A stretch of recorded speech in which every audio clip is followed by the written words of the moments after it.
Good afternoon. ஆடிபிளா இருக்கப்பா? கேக்குதா நான் பேசுறது?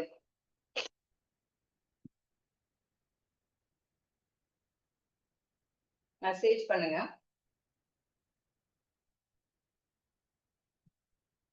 கேக்குதா?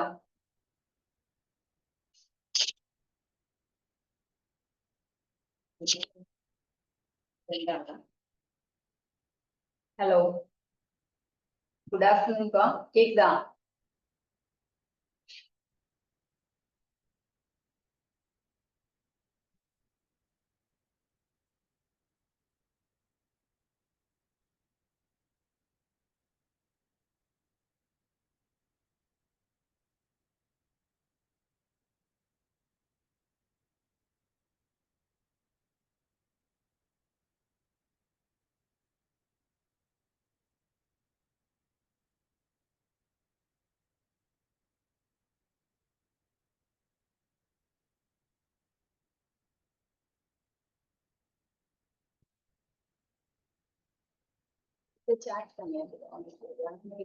கேக்குதாப்பா?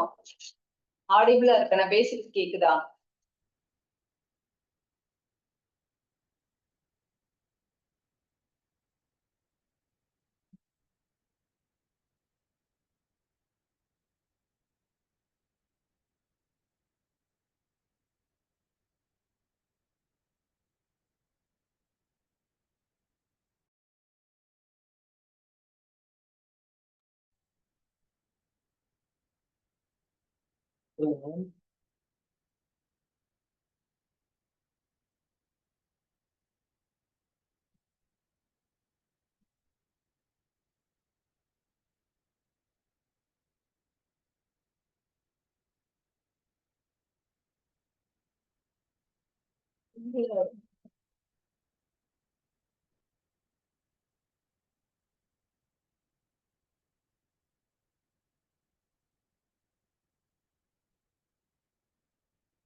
ஆடிபிளா இருக்குங்களா?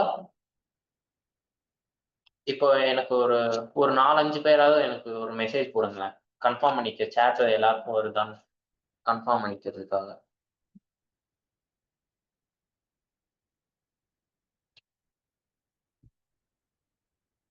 ஸ்டூடெண்ட்ஸ் யாருக்காவது சேட் பண்ணுங்க.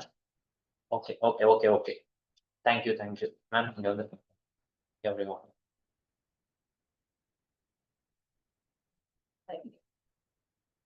Okay sir, thank you. Okay.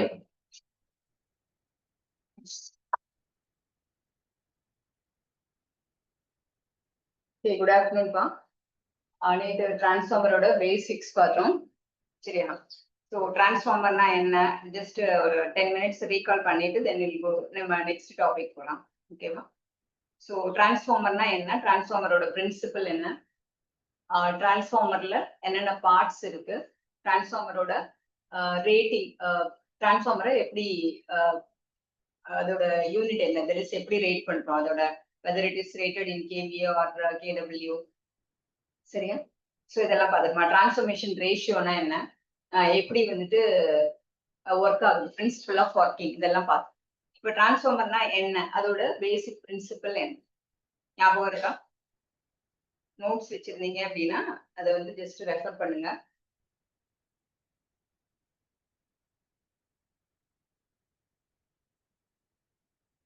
Classification of transformer பார்த்தோம் லாஸ்டா. சரியா? கிளாசிபிகேஷன் ஆஃப் டிரான்ஸ்ஃபார்மர்ஸ் பார்த்தோம். இப்போ ஜஸ்ட் வந்துட்டு வாட் இஸ் அ டிரான்ஸ்ஃபார்மர், டிரான்ஸ்ஃபார்மர்னா என்ன பண்ணும், என்ன பார்த்தோம். டிரான்ஸ்ஃபார்மருங்கிறது ஃபர்ஸ்ட் ஒரு ஸ்டாட்டிக் டிவைஸ். அது வந்து மூவ் ஆகாது. மோட்டார், ஜென்ரேட்டர் இதெல்லாம் வந்து ரொட்டேட் ஆகும். இது வந்து ஸ்டாட்டிக் டிவைஸ், இது ரொட்டேட் ஆகாது. சரியா? ஸோ ஃபர்ஸ்ட் வந்து இது என்ன பண்ணணும் அப்படின்னா ஸ்டாட்டிக் டிவைஸ். சரியா? இது ரொட்டேட் ஆகாது. தென் இது என்ன பண்ணணும்னு சொன்னோம், ஒரு சர்க்கியூட்ல இருந்து இன்னொரு சர்க்கியூட்டுக்கு எனர்ஜியை டிரான்ஸ்ஃபர் பண்ணணும் அப்படின்னு சொல்லி பார்த்தோம். சரியா? இதுல வந்து 2 வைண்டிங் இருக்கும், தட் இஸ் சுருள் அப்படின்னு சொல்லுவோம். ஸோ ஒரு வைண்டிங்ல நம்ம ஆல்டர்னேட்டிங் வோல்டேஜ் கொடுத்தோம் அப்படின்னா ஆல்டர்னேட்டிங் ஃப்ளக்ஸ் வந்து செட்டப் ஆகும். எப்பயுமே ஒரு காயில்ல நம்ம ஏசி கரண்ட் கொடுக்கும்போது அதை சுத்தி என்ன டெவலப் ஆகும்? ஒரு காயில்ல ஏசி கரண்ட் கொடுத்தா அதை சுத்தி என்னப்பா டெவலப் ஆகும்? என்ன ப்ரொடியூஸ் ஆகும்? Magnetic field. சரியா? மேக்னெட்டிக் ஃபீல்டு வந்துட்டு இன்டியூஸ் ஆகும். So review of last class. Flux produce ஆகும். ஃப்ளக்ஸ் ப்ரொடியூஸ் ஆன உடனே நம்மளுக்கு இஎம்எஃப் வந்து அங்கேயே இன்டியூஸ் ஆகும். சரியா? ஒரு காயிலை சுத்தி என்ன ப்ரொடியூஸ் ஆகும் அப்படின்னா மேக்னெட்டிக் ஃபீல்டு. ஒரு காயில் வழியா கரண்ட் ஃப்ளோ ஆனிச்சு. என்ன கரண்ட் அப்படின்னா ஏசி கரண்ட். ஏசி கரண்ட் போனிச்சு அப்படின்னா ஃப்ளக்ஸ் வந்து ப்ரொடியூஸ் ஆகும். ஸோ அந்த ஃப்ளக்ஸ்னால நம்மளுக்கு ஒரு மேக்னெட்டிக் ஃபீல்டு. ஸோ இந்த ஃப்ளக்ஸ் என்ன பண்ணோம்னா பக்கத்துல இருக்கிற காயில்ல இஎம்எஃப் இன்டியூஸ் பண்ணி அந்த காயிலையும் இஎம்எஃப் இன்டியூஸ் பண்ணும். Just a minute.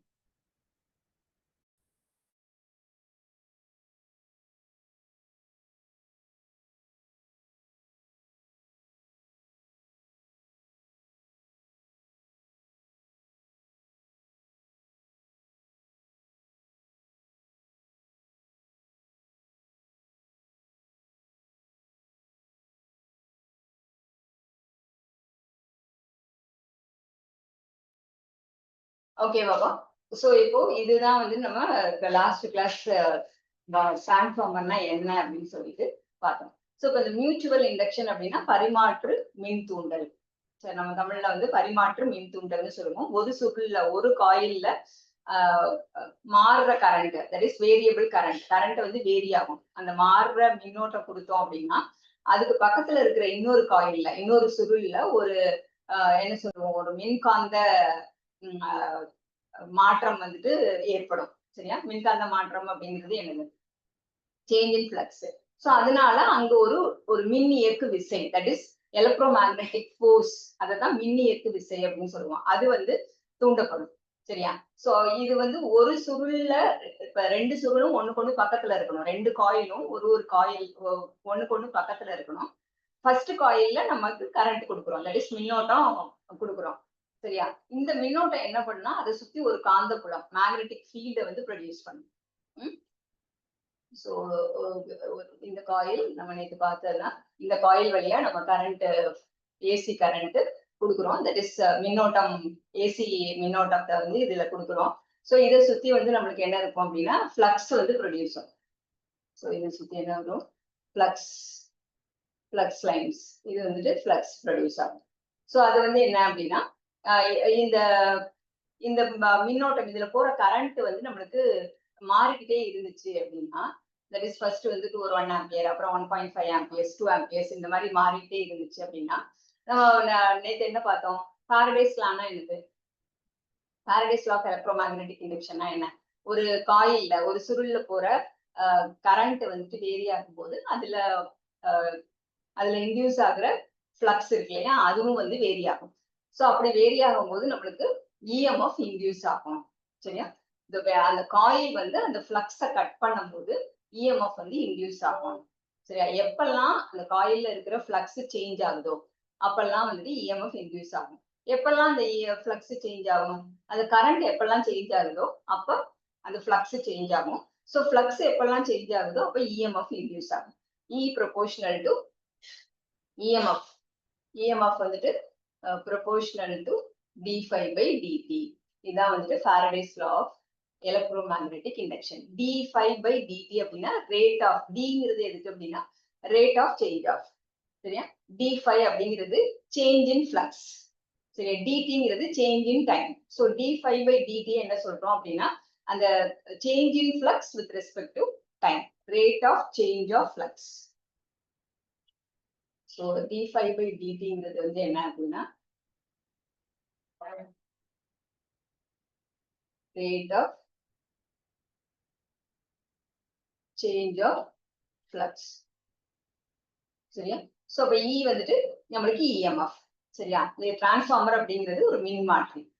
இது புரியுதாப்பா? எலக்ட்ரோ மேக்னெட்டிக் இண்டக்ஷன் அப்படிங்கிறது இந்த மின்காந்த தூண்டல் அப்படிங்கிறது தான் எலக்ட்ரோ மேக்னெட்டிக் இண்டக்ஷன் அப்படிங்கிறது சொல்றோம். இப்ப பரஸ்பர தூண்டல் அப்படின்னா மியூச்சுவல் இண்டக்ஷன். சரியா? ஒரு காயில்ல கொடுக்குற கரண்ட்னால இஎம்எஃப் வந்து இன்னொரு காயில்லையும் இன்டியூஸ் ஆகுது. அந்த காயிலுக்கு கரண்டே கொடுக்காம அதுலயும் இஎம்எஃப் இன்டியூஸ் ஆகுது. ஸோ அந்த பிரின்சிபலை தான் நம்ம பரஸ்பர தூண்டல், தட் இஸ் மியூச்சுவல் இண்டக்ஷன் அப்படின்னு சொல்றோம். சரியா? இப்போ இது வந்து நம்ம நேற்று என்ன டிரான்ஸ்ஃபார்மர்னா என்னன்னு நம்ம பார்த்தோம். சரியா? நெக்ஸ்ட் வேற என்ன பார்த்தோம்? இதோட பிரின்சிபல் வந்து மியூச்சுவல் இண்டக்ஷன், பரஸ்பர தூண்டல்ங்கிறது பார்த்தோம். நெக்ஸ்ட் இப்போ ஒரு ஷார்ட்டா சொல்றோம் அப்படின்னா, இல்லப்பா ஒரு காயில்ல கரண்ட் வந்து பாஸ் பண்ணும்போது இது வந்து இன்னொரு காயில். சரியா? இந்த காயில்ல இஎம்எஃப் வந்து ஒரு காயில் வழியா கரண்ட ஃப்ளோ பண்றோம், தட் இஸ் அனுப்புறோம், ஒரு மின்னோட்டத்தை அனுப்புறோம். அப்ப அந்த காயிலை சுத்தி காந்தப்புலம் உருவாகும். காந்தப்புலம் வந்து இந்த ஃப்ளக்ஸ்னால. சரியா? அந்த காயிலை சுத்தி நம்மளுக்கு என்ன ஆகும்? இந்த இந்த காயில் வந்து மேக்னடைஸ் ஆயிடும். இப்ப மேக்னெட் எப்படி ஒர்க் பண்ணுது, அதை சுத்தி வந்து ஒரு மேக்னெட்டிக் ஃபீல்ட், இன்னொரு அதாவது ஒரு ஒரு அயன், இந்த மாதிரி ஒரு மெட்டீரியலை பக்கத்துல கொண்டு போனோம், இல்ல இன்னொரு மேக்னெட்டை எடுத்துட்டு போனோம் அப்படின்னா அது என்ன பண்ணும்? அது இழுத்துக்குது இல்லையா? அப்ப அதை சுத்தி அந்த மேக்னெட்டை சுத்தி ஒரு மேக்னெட்டிக் ஃபீல்டு இருக்கும். அதே மாதிரிதான் ஒரு காயில்ல நம்ம ஏசி கரண்ட் அனுப்பணும் அப்படின்னா அந்த காயிலை சுத்தி ஒரு காந்தப்புலம் உருவாகும், தட் இஸ் மேக்னெட்டிக் ஃபீல்டு வந்து ப்ரொடியூஸ் ஆகும். சரியா? அப்ப அந்த ஃபீல்டுக்குள்ளார இன்னொரு காயிலை வச்சோம் அப்படின்னா என்ன ஆகும் அப்படின்னா, இந்த ஃபாரடேஸ் லா சொன்னோம் இல்லையா, Faraday's law of electromagnetic induction. So அந்த லா படி இஎம்எஃப் வந்து Faraday's law of electromagnetic induction.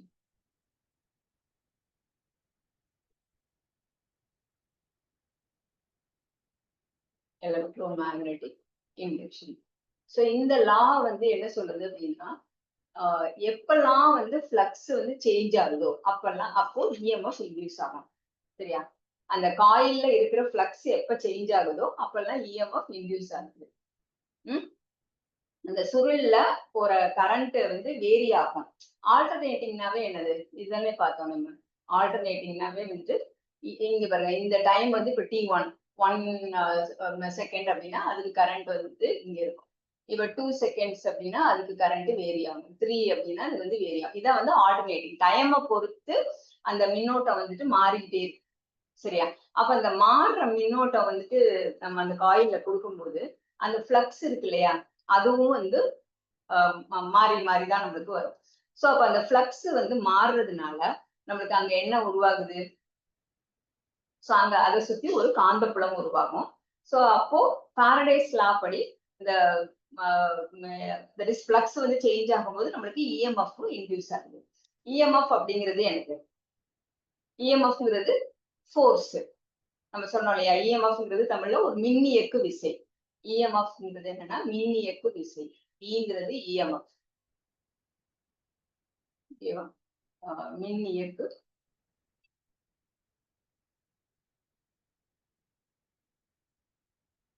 மின்னியக்கு விசை. இது வந்து அங்க அந்த காயில்ல ப்ரொடியூஸ் ஆகும். ஆக்சுவலா கரண்ட் எந்த காயில்ல போகுதோ அந்த காயில்ல தான் நம்மளுக்கு இன்டியூஸ் ஆகணும். ஆனா பக்கத்துல இந்த காயிலை சுத்தி ஒரு மேக்னெட்டிக் ஃபீல்டு ப்ரொடியூஸ் ஆகுதுன்னு சொன்னோம் இல்லையா, காந்தப்புலம். அந்த அந்த காந்தப்புலத்துக்குள்ளார இன்னொரு சுருளை வைக்கும்போது, இன்னொரு காயில வைக்கும்போது அந்த காயில்லையும் இந்த ஃப்ளக்ஸ் வந்து லிங்க் ஆகும். சரியா? இந்த ஃப்ளக்ஸ் இருக்கு இல்லையா, இந்த ஃப்ளக்ஸ் வந்து ஃபர்ஸ்ட் காயில்ல இருந்து செகண்ட் காயிலுக்கும் லிங்க் ஆகும். சரியா? இதுலயும் வந்துட்டு அந்த ஃப்ளக்ஸ் லிங்க் ஆகும். அப்போ இங்கேயும் வந்துட்டு என்ன ஆகும்? அந்த ஃப்ளக்ஸ் வந்து வேரி ஆகும். எப்பெல்லாம் கரண்ட் வேரி ஆகுதோ, மின்னோட்டம் வேரி ஆகுதோ அப்பெல்லாம் இந்த காந்தப்புலமும் அந்த ஃப்ளக்ஸும் வந்துட்டு வேரி ஆகிட்டே இருக்கும். அப்போ இஎம்எஃப் வந்துட்டு ஃபாரடேஸ் லா படி ஃபர்ஸ்ட் காயில்லையும் ப்ரொடியூஸ் ஆகும், செகண்ட் காயில்லையும் ப்ரொடியூஸ் ஆகும். சரியா? ஸோ இதுதான் வந்துட்டு மியூச்சுவல் இண்டக்ஷன். சரியா? மியூச்சுவல் இண்டக்ஷன் அப்படிங்கிறது பரிமாற்று மின் தூண்டல். மியூச்சுவல் இண்டக்ஷன் பிரின்சிபிள் நேற்று பார்த்தோம் இல்லையா, ஒரு காயில தான் கரண்ட் கொடுக்குறோம், ஆனா இன்னொரு காயில எதுவுமே கொடுக்காம அங்கேயும் வந்துட்டு இந்த மின்னியக்கு விசை வந்து உருவாகுது. ஸோ இதுக்கு இந்த பிரின்சிபிளுக்கு பேரு வந்து என்ன அப்படின்னா மியூச்சுவல் இண்டக்ஷன். உங்களுக்கு கொஸ்டின் தமிழ்ல இருக்குமா இங்கிலீஷ்ல இருக்குமா? பரிமாற்று மின் தூண்டல்.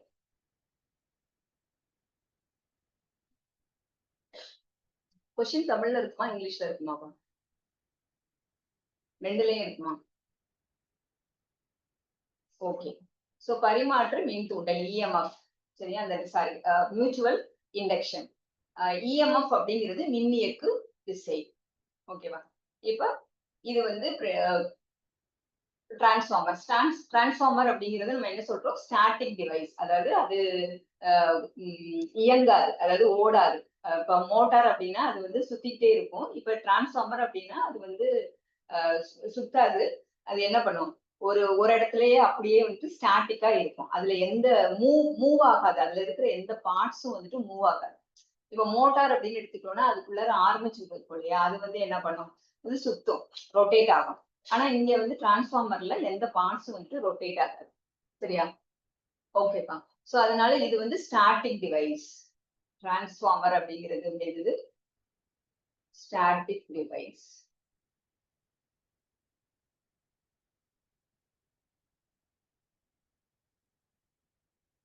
ஸ்டாட்டிக் டிவைஸ் அப்படிங்கிறது அது மூவ் ஆகாம இருக்கிற அதுக்கு பேர் வந்து ஸ்டாட்டிக் டிவைஸ். சரியா?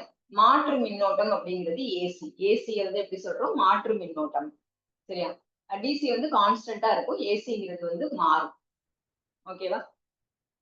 காந்த புலத்தை வந்துட்டு என்ன சொல்றோம் அப்படின்னா மேக்னெட்டிக் ஃபீல்டு. கரண்ட் வந்துட்டு மின்னோட்டம். கோர் அப்படிங்கிறது வந்து மையப்பொருள். சரியா? இது ரெண்டையுமே வந்துட்டு நோட் பண்ணி வச்சுக்கோங்க. கோர் அப்படிங்கிறது மையப்பொருள். இப்ப மியூச்சுவல் இண்டக்ஷன் அப்படிங்கிறத நம்ம பரிமாற்று மின் தூண்டல்னு சொல்றோம். இஎம்எஃப் அப்படிங்கிறது மின்னியக்கு விசை. இஎம்எஃப் அப்படின்னா எலக்ட்ரோமோட்டிவ் ஃபோர்ஸ். இஎம்எஃப் அப்படிங்கிறது எலக்ட்ரோமோட்டிவ் ஃபோர்ஸ், தட் இஸ் மின் இயக்கு விசை, அதாவது மின் அழுத்தம். சரியா? மின் அழுத்தம் அதுதான் வந்துட்டு எலக்ட்ரோமோட்டிவ் ஃபோர்ஸ் ஆர் மின்னியக்கு விசை. அப்ப இதுல மின்சாரம் நம்ம கொடுக்காமலேயே, கரண்ட் கொடுக்காமலேயே, சரியா, நேரடியா நம்ம செகண்ட் காயிலுக்கு வந்து நம்ம எந்த கரண்ட்டும் கொடுக்கல. இது எப்படி இதுல எப்படி மாறுது? எப்படி ஃபர்ஸ்ட் காயில இருந்து செகண்ட் காயிலுக்கு வருதுன்னா காந்தப்புலம் வழியா வருது. சரியா? காந்தப்புலம் வழியா ஒரு சுற்றுல இருந்து இன்னொரு சுற்றுக்கு அந்த மின்சாரம் வந்து என்ன பண்ணுது? டிரான்ஸ்ஃபர் பண்றோம், மாற்றப்படுது. இதுவே வந்து பரஸ்பர தூண்டல் அப்படின்னு சொல்றோம். சரியா? இதுதான் என்ன சொல்றோம்? Mutual induction. என்ன சொல்றோம்? கரண்ட் வந்து நேரடியா ஒரு காயிலுக்கு கொடுக்காம, இப்ப ஃபர்ஸ்ட் காயிலுக்கு தான் கொடுத்துருக்கோம், இந்த செகண்ட் சுருளுக்கு வந்து நம்ம கொடுக்கல. அப்ப நேரடியா மின்சாரத்தை செகண்ட் காயிலுக்கு கொடுக்காம இது எது வழியா கொடுக்குறோம்? காந்தப்புலம் வழியா ஒரு சுற்றுல இருந்து இப்ப இன்னொரு சுற்றுக்கு மாற்றப்படும். கரண்ட் வந்துட்டு இந்த மேக்னெட்டிக் ஃபீல்டு வழியா, சரியா, இதை சுத்தி இருக்கிற அந்த காந்தப்புலம் வழியா இன்னொரு சுற்றுக்கு மாற்றப்படுது. சரியா? இதுதான் வந்துட்டு என்ன சொல்றோம் அப்படின்னா மியூச்சுவல் இண்டக்ஷன். புரியுதா? நம்ம வந்துட்டு ஒரு ஜென்ரலா ஒரு காயில் எடுத்துக்கிட்டோம் அப்படின்னா கரண்ட் கொடுத்தாதான் அதை சுத்தி காந்தப்புலம் உருவாகும். இப்ப செகண்ட் காயில வந்து நம்ம கரண்ட் எதுவுமே கொடுக்கல, ஆனாலும் அதுல வந்துட்டு காந்தப்புலம் உருவாகி அதுலயும் வந்துட்டு மின்னியக்கு விசையெல்லாம் வந்து உருவாகுது. இது எப்படி அப்படின்னா அந்த ஃபர்ஸ்ட் காயில்ல காந்தப்புலத்துக்குள்ளார செகண்ட் காயிலையும் வைக்கணும், பக்கத்துல வைக்கணும். அப்படி வைக்கும் போது ஃபர்ஸ்ட் காயில்ல உருவாகுற அந்த காந்த புலத்தினால அது வழியா, அந்த காந்தப்புலம் வழியா, மேக்னெட்டிக் ஃபீல்டு வழியா செகண்ட் காயில்ல இஎம்எஃப் இன்டியூஸ் ஆகுது. அங்கேயும் கரண்ட் ஃப்ளோ ஆகும். சரியா? இதுதான் வந்துட்டு மியூச்சுவல் இண்டக்ஷன், பரஸ்பர தூண்டல். ஓகேவா? இப்போ நம்ம ஒரு ஷார்ட்டா சொல்றோம் அப்படின்னா ஒரு டிரான்ஸ்ஃபார்மர் வந்து ஒரு சுற்று, ஒரு காயிலோட கனெக்ட் பண்ணி வச்சிருக்கோம்னு வச்சுக்கோங்க. அதுல வந்து அதுல போற கரண்ட் மின்னோட்டம் வந்து மாறும். சரியா? சோ அதனால வந்துட்டு அந்த காந்த புலத்தை பயன்படுத்தி ரெண்டாவது சுற்றுக்கு நம்ம ஒரு ஆற்றலை கொடுக்குறோம். இதுதான் வந்துட்டு அதனால நமக்கு வந்து வோல்டேஜ் வந்து அதிகமாவோ இல்ல கம்மியாவோ உண்டாக்க முடியும். ஓகேவா? இதுதான் வந்து ஷார்ட்டா தமிழ்ல நம்ம டிரான்ஸ்ஃபார்மர்னா என்ன, டிரான்ஸ்ஃபார்மரோட பிரின்சிபிள் என்ன. ஓகேவா? இப்ப மின்மாற்றியோட அதாவது டிரான்ஸ்ஃபார்மரோட அந்த சுருள்களை வந்து நம்ம என்ன சொல்றோம் அப்படின்னா பிரைமரி வைண்டிங், செகண்டரி வைண்டிங். இதோட முக்கியமான பார்ட்ஸ் வந்துட்டு என்ன அப்படின்னா இம்பார்ட்டன்ட் பார்ட்ஸ். சரியா? Parts of the transformer. என்னென்ன பார்ட்ஸ் அதுல இருக்கிற பார்ட்ஸ் எல்லாம் என்ன? Parts of transformer. டிரான்ஸ்ஃபார்மர்ல என்னென்ன பார்ட்ஸ் எல்லாம் இருக்கும்பா? முக்கியமா 3 பார்ட். என்னென்ன? காயில்ஸ், அதாவது இந்த சுருள். ஓகேவா? காயில்ஸ் வந்துட்டு பிரைமரி, செகண்டரி. ஃபர்ஸ்ட் காயில், ரெண்டாவது காயில்.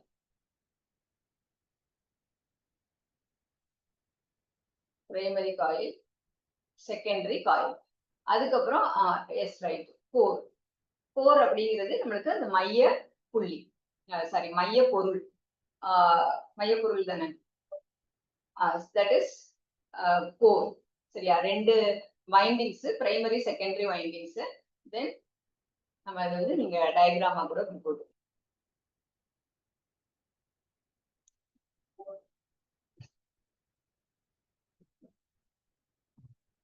நான் உங்களுக்கு கொஞ்சம் கொஸ்டின்ஸ் கேட்கிறேன். நேற்று பார்த்ததுல இருந்து உங்களுக்கு அண்டர்ஸ்டாண்ட் பண்ணி ஆன்சர் பண்ண முடியுதுன்னு பாருங்க. இது வந்துட்டு கோர். சரியா? இந்த கோர்ல நமக்கு வைண்டிங்ஸ்.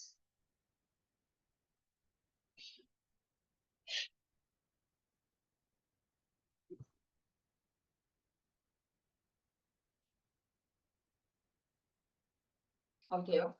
சோ இது வந்து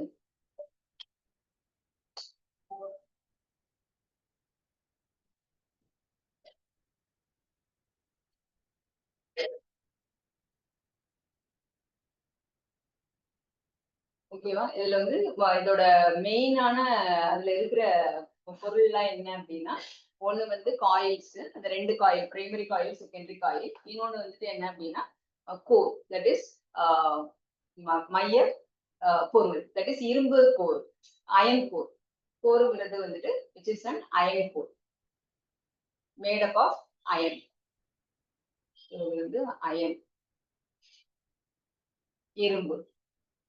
சரியா?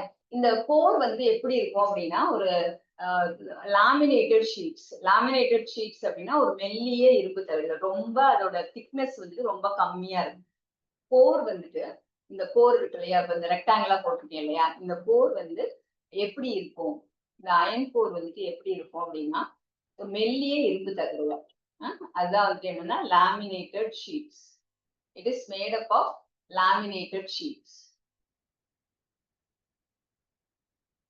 இது வந்து இரும்பு தகடு, எஸ், மில்லிமீட்டர் சைஸ். ஸோ அது கூட கொஸ்டின் தான், அது என்ன சைஸ்ல இருக்கும். இது வந்து மேட் அப் ஆஃப்.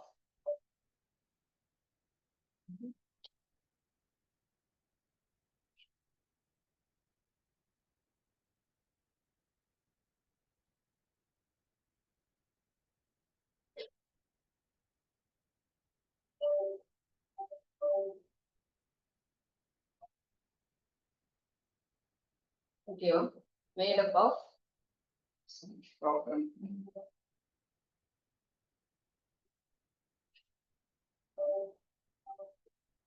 சரியா? லாமினேட்டட் ஷீட்ஸ் அப்படிங்கிறது நம்ம வந்து ரொம்ப திக்னஸ் கம்மியா, அதாவது மெல்லிய இரும்பு தகடுகள், ஒரு ஒரு ஒரு ஒரு சாலிடா, ஒரு இப்ப அயன் பீஸ வந்துட்டு அயனை வந்து அப்படியே நம்ம யூஸ் பண்ணாம அதை சின்ன சின்னதா கட் பண்ணுவாங்க. சரியா? சின்ன சின்னதா கட் பண்ணி அது எல்லாத்தையும் ஒன்னா சேர்த்து அதை வந்து கோரா உருவாக்குவாங்க, ஒரு மையப்பொருளா உருவாக்குவாங்க. ஏன் அப்படி பண்ணணும்? சரியா? சோ இது வந்து லாமினேட்டட் ஷீட்ஸ் அப்படிங்கிறது மெல்லிய இரும்பு தகடுகள். சோ இது வந்து எதுக்கு அப்படின்னா, இந்த இஎம்எஃப் இருக்கு இல்லையா, அந்த மின் அழுத்தம், அதை வந்து நம்ம இன்க்ரீஸ் பண்ணலாம், இல்ல குறைக்கலாம். இந்த இந்த காந்த சுருள்கள் இருக்கு இல்லையா, அந்த இரும்பு கோரோட இணைச்சு வச்சிருப்பாங்க. மின்னாற்றல் வந்துட்டு ஒரு சுற்றுல இருந்து இன்னொரு சுற்றுக்கு வந்து மாறும். சரியா? சோ அப்படி மாறுறப்போ, சோ இந்த லாமினேட்டட் ஷீட்ஸ் வந்துட்டு இதோட திக்னஸ் வந்து எப்படி இருக்கும் அப்படின்னா 0.5 மில்லிமீட்டர். திக்னஸ் வந்துட்டு 0.5 மில்லிமீட்டர்ல இருக்கும். சோ இதெல்லாம் உங்களுக்கு possible questions.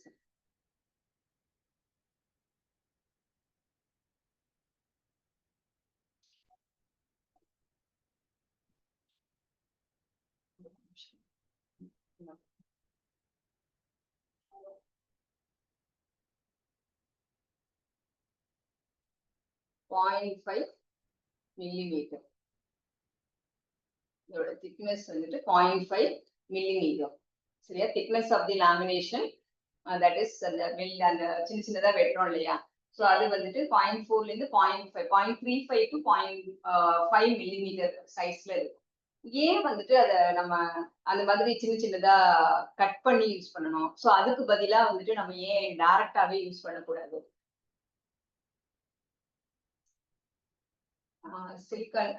Silicon steel plate ஏன் வந்துட்டு நம்ம அதை ஒரு கட் பண்ணாம ஒரு சாலிடா ஒரு அயன் பீஸை வந்துட்டு ஏன் நம்ம யூஸ் பண்ணக்கூடாது? அப்படி யூஸ் பண்ணா வந்துட்டு என்ன ஆகும்? ஏன் இந்த மாதிரி லாமினேட்டட் சின்ன சின்னதா வெட்டி யூஸ் பண்றோம்? ஏன் அந்த மாதிரி யூஸ் பண்றோம் அப்படிங்கிறதுக்கு ஏதாவது ஆன்சர் தெரியுமா?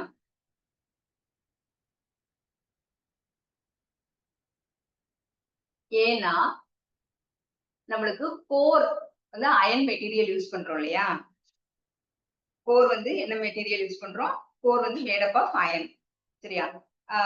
இதுல வந்து என்னென்ன இருக்கும் அப்படின்னா ஆல்மோஸ்ட் அயன் வித் நம்மளுக்கு சிலிக்கான் இருக்கும். சரியா? So iron consisting of 4 to 5% silicon இருக்கும். அயன் வித் சிலிக்கான் இருக்கும். சரியா? 97% அயன் அண்ட் 3% சிலிக்கான் இருக்கும். So இதுல வந்துட்டு which consists of iron, so iron and 4 to 5% and 4 to 5% வந்துட்டு சிலிக்கான் இருக்கு. சரியா? சோ இந்த கோர் நம்ம என்ன சொல்றோம்? கோரை வந்துட்டு நம்ம ஒரு தின் ஷீட்ஸ் ஆஃப் சிலிக்கான் ஸ்டீல், சரியா, தின் ஷீட்ஸ் ஆஃப் சிலிக்கான் ஸ்டீலா நம்ம மெல்லிய தகடுகளை நம்ம யூஸ் பண்றோம். அதுல வந்துட்டு அதுல அலாய் ஆஃப் அயன் இருக்கும். அதுல அந்த அலாய் ஆஃப் அயன்ல 4 to 5% வந்துட்டு சிலிக்கான் இருக்கு. ஸோ இது எதுக்காக இந்த மாதிரி யூஸ் பண்றோம் அப்படின்னா, இந்த கோர்ல வந்து 2 லாஸ் இருக்கு. Eddy current loss, hysteresis loss இருக்கும். நம்ம லாஸ் தனியா பார்க்கும்போது ஒரு செப்பரேட்டா பார்ப்போம். இந்த எடி கரண்ட் அப்படிங்கிறது ஒரே இடத்துலயே சுத்திட்டே இருக்கும். சரியா? ஒரே இடத்துலயே சுத்திட்டே இருக்கும்.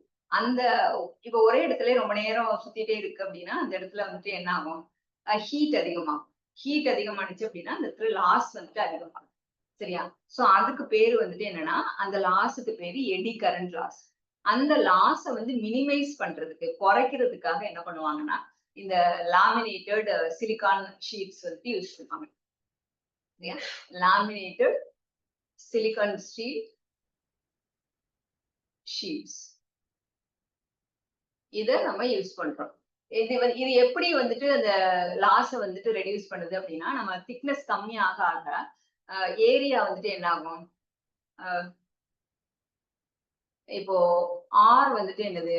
ரெசிஸ்டன்ஸ் வந்துட்டு ரோ எல் பை ஏ. ரோங்கிறது என்ன அப்படின்னா ரெசிஸ்டிவிட்டி. சரியா? எல்ங்கிறது அந்த லென்த், ஏங்கிறது ஏரியா ஆஃப் கிராஸ் செக்ஷன், இந்த காயிலோட ஏரியா, காயிலோட லென்த். இது வந்து ரெசிஸ்டன்ஸ். சரியா? இது வந்துட்டு என்னன்னா ரெசிஸ்டிவிட்டி. சோ இப்போ இந்த ஏரியா வந்துட்டு நம்மளுக்கு திக்னஸ் கம்மியாயிடுச்சு அப்படின்னா ஏரியா வந்து கம்மியாயிடும். ஏரியா கம்மியாயிடுச்சுன்னா இந்த ரெசிஸ்டன்ஸ் அதிகமாயிடும். ரெசிஸ்டன்ஸ் அதிகமாயிடுச்சுன்னா அதுல ரெசிஸ்டன்ஸ் அப்படிங்கிறது என்னது? அது நம்ம வந்து அதுல ஒரு காயில்ல போற கரண்ட் ஆர் ஒரு இடத்துல போற கரண்ட்டை வந்துட்டு அப்போஸ் பண்றது. சரியா? கரண்டோட வேல்யூவை அப்போஸ் பண்றதுக்கு பேரு ரெசிஸ்டன்ஸ், அப்போசிங் ஃபோர்ஸ். சரியா? Opposing force to the current flow, அது மின்னோட்டத்தை குறைக்கிறதுக்கு. சரியா? மின்னோட்டத்துக்கு எதிரான ஒரு இது வந்துட்டு என்னன்னா ரெசிஸ்டன்ஸ். ஸோ இப்போ நம்ம திக்னஸ் கம்மியா யூஸ் பண்ணோம் அப்படின்னா ஏரியா வந்து கம்மியாயிடும். ஏரியா கம்மியாயிடுச்சுன்னா ரெசிஸ்டன்ஸ் வந்துட்டு அதிகமாயிடும். ஏன்னா இது ரெண்டு இன்வெர்ஸ்லி ப்ரொபோர்ஷனல். இது கீழே இருக்கு பாருங்க, டினாமினேட்டர்ல ஏரியா இருக்கு. சரி, அதனால ரெசிஸ்டன்ஸ் வந்து நம்மளுக்கு என்ன ஆகுது அப்படின்னா இன்க்ரீஸ் ஆகும். ரெசிஸ்டன்ஸ் இன்க்ரீஸ் ஆயிடுச்சுன்னா இப்போ ஓம்ஸ் லானா என்ன? ஓம்ஸ் லா தெரியலப்பா? ஓம்ஸ் லா வந்து ரீகால் பண்ணுங்க. Voltage between potential difference between any two points வந்து எதுக்கு டைரக்ட்லி ப்ரொபோர்ஷனல்? கரண்ட்டுக்கு ப்ரொபோர்ஷனல். சரியா? At constant temperature. சரியா? இப்ப I வந்து என்ன அப்படின்னா V/R. ஓம்ஸ் லா படி கரண்ட் வந்து வோல்டேஜ் டிவைடட் பை ரெசிஸ்டன்ஸ். இப்ப இந்த ரெசிஸ்டன்ஸ் வந்துட்டு அதிகமா இருந்தது அப்படின்னா கரண்ட் வந்து எப்படி இருக்கும்? கம்மியா இருக்கும். சரியா? அப்போ இந்த எடி கரண்ட்டை கம்மி பண்ணிட்டோம்னா எடி கரண்ட் லாஸும் வந்துட்டு கம்மியாயிடும். சரியா? எடி கரண்ட் லாஸும் கம்மியாயிடும். அப்போ லாமினேஷன் இதுல ஒரு இம்பார்ட்டன்ட் கொஸ்டின் வந்துட்டு என்னன்னா பர்பஸ் ஆஃப் லாமினேஷன். ஸோ இந்த லாமினேஷனோட அந்த சின்ன சின்னதா யூஸ் பண்றோம்னு சொல்லியிருக்கோம்ல, மெல்லிய தகடுகள், மெல்லிய தகடா யூஸ் பண்றதுக்கான பர்பஸ் என்ன, ரீசன் என்ன? So purpose of lamination. Purpose of lamination வந்து எதுக்கு அப்படின்னா நம்ம எடி கரண்ட் லாஸ் ரெடியூஸ் பண்றது, டு ரெடியூஸ் குறைக்கிறதுக்காக, to reduce the eddy current loss. Eddy current அப்படிங்கிறது ஒரே இடத்துலயே சுத்திட்டே இருக்கிற ஒரு சர்க்குலர் பாத்துல ஃப்ளோ ஆயிட்டே இருக்கிற current.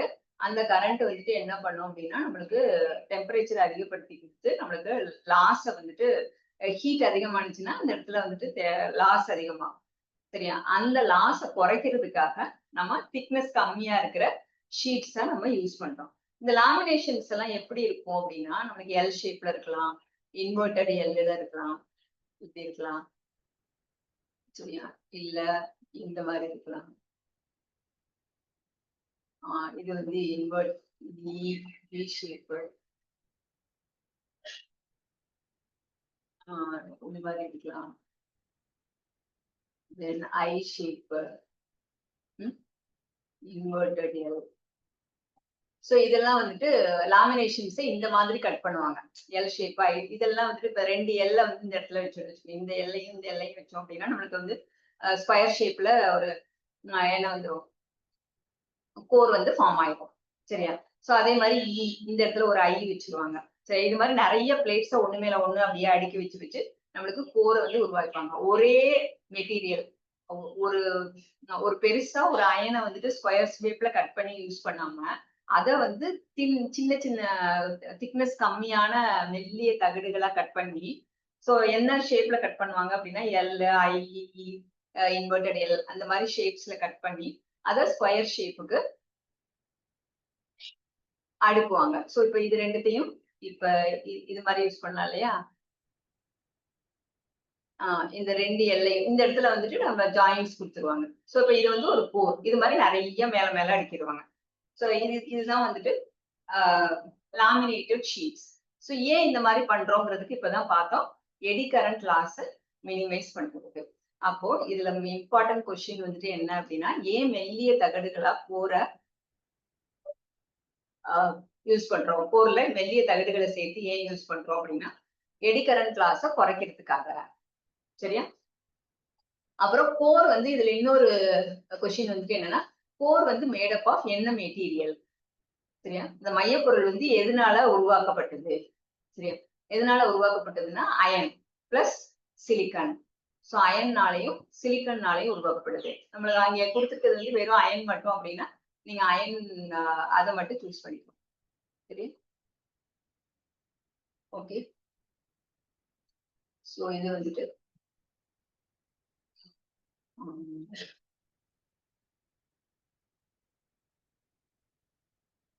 so it is made up of iron. Okay, இது இம்பார்ட்டன்ட். அது மாதிரி லாமினேஷன், பர்பஸ் ஆஃப் லாமினேஷன் இதெல்லாம் வந்துட்டு நம்மளுக்கு இம்பார்ட்டன்ட் எம்சிக்யூ. சரியா? சோ அப்புறம் இதோட லாமினேஷன் என்ன சைஸ், என்ன சைஸ்ல வந்து கட் பண்ணுவாங்க. சரியா? 0.5 மில்லிமீட்டர். இதையும் வந்துட்டு மார்க் பண்ணிக்கோங்க. இது வரைக்கும் பார்த்ததுல நம்மளுக்கு இதெல்லாம் இம்பார்ட்டன்ட். இப்போ இதுல என்னென்ன டேர்ம்ஸ் எல்லாம் நம்ம யூஸ் பண்றோம் அப்படின்னா ரிலக்டன்ஸ், ரிலக்டன்ஸ்னு ஒரு டேர்ம் யூஸ் பண்ணுவோம். சரியா? தென் பெர்மியபிலிட்டி அப்படிங்கிற டேர்ம் யூஸ் பண்ணுவோம்.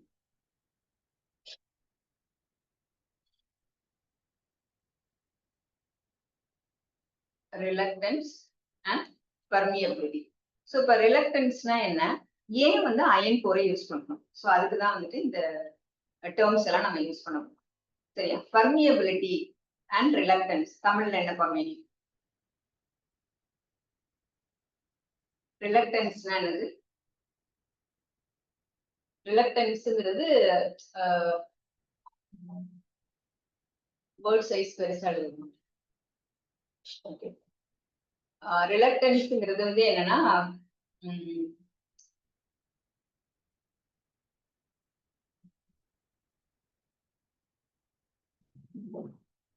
தயக்கம் என்ன சொல்லுவோம்?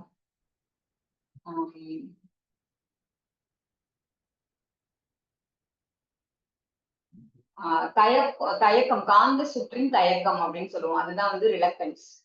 சரியா? அதாவது நம்ம பிளக்ஸ் போகுது இல்லையா? பிளக்ஸ வந்து என்ன சொல்லுவோம்? மேக்னெட்டிக் பிளக்ஸ தமிழ்ல வந்து காந்த பாய்வுன்னு சொல்லுவோம். கரெக்டா? காந்த பாய்வுன்னு சொல்லுவோம். அது செல்றத தடுக்கிற ஒரு பண்பு. அதுதான் வந்துட்டு என்ன அப்படின்னா ரிலக்டன்ஸ். காந்த சுற்றின் தயக்கம். சரியா? காந்த சுற்றின் தயக்கம்ங்கிறது தான் வந்துட்டு ரிலக்டன்ஸ். அதாவது பிளக்ஸ் போறத நம்ம வந்து பிளக்ஸ் போறத தடுக்கக்கூடிய ஒரு ஆற்றல். அது வந்து ரிலக்டன்ஸ். கரண்ட் போறத தடுக்கக்கூடியது வந்துட்டு என்னன்னா ரெசிஸ்டன்ஸ். ரெண்டுத்துக்கும் ஒரே இதுதான். விளக்கு விசையா? ஓகே. அதாவது இப்போ அந்த பிளக்ஸ் போகுது இல்லையா? காந்த பாய்வு. அதை தடுக்கக்கூடிய ஒரு ஆற்றல். அதுதான் வந்துட்டு ரிலக்டன்ஸ். விளக்கு விசை ஆர் காந்த சுற்றின் தயக்கம் அப்படிங்கிறது. ஓகே. இப்ப இது வந்து மேக்னெட்டிக் சர்க்யூட்ஸ்ல மின் சுற்றுகள்ல உள்ள மின்தடை அதை என்ன சொல்றோம் அப்படின்னா ரெசிஸ்டன்ஸ் சொல்றோம். எலக்ட்ரிக் சர்க்யூட்ல கரண்ட தடுக்கிறது வந்து ரெசிஸ்டன்ஸ். மேக்னெட்டிக் சர்க்யூட்ல பிளக்ஸ் தடுக்கிறதுக்கு பேர் வந்து என்னன்னா ரிலக்டன்ஸ். சரியா? அப்போசிங் ஃபோர்ஸ் டு பிளக்ஸ் வந்துட்டு ரிலக்டன்ஸ். அப்போசிங் ஃபோர்ஸ் டு கரண்ட்ங்கிறது வந்து ரெசிஸ்டன்ஸ். சரியா? நம்ம எந்த சர்க்யூட் படிச்சிட்டு இருக்கோம் அப்படிங்கிறதுக்கு ஏத்த மாதிரி நீங்க அந்த டேர்ம்ஸை யூஸ் பண்ணணும். எலக்ட்ரிக் சர்க்யூட் படிச்சோம் அப்படின்னா அங்க ரெசிஸ்டன்ஸ் சொல்லணும். கரண்ட் அப்போஸ் பண்ற அந்த ஆற்றலை. இங்க மேக்னெட்டிக் சர்க்யூட் பார்த்தோம் அப்படின்னா அங்க பிளக்ஸ், கரண்ட்டுக்கு பதிலா பிளக்ஸ். அப்ப அந்த பிளக்ஸ வந்து எது தடுக்குது அப்படின்னா இந்த ரிலக்டன்ஸ். இப்ப இது ஒரு விளக்கு விசை. ஓகேவா? நெக்ஸ்ட் வந்து பெர்மியபிலிட்டி அப்படின்னா என்னது? பெர்மியபிலிட்டி அதாவது எவ்வளவு வந்துட்டு அது வழியா ஊடுருவக்கூடிய தன்மை. அதுதான் வந்துட்டு பெர்மியபிலிட்டி. சரியா? பெர்மியபிலிட்டி அப்படிங்கிறது ஊடுருவல்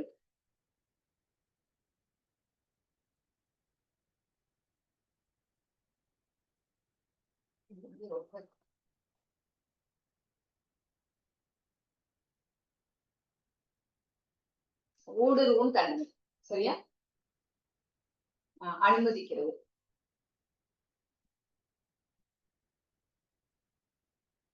ஊடுருவக்கூடிய தன்மை.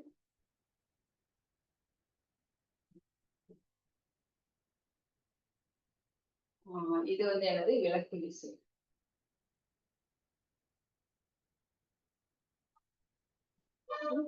Reluctance that is opposing force or தயக்க விசை.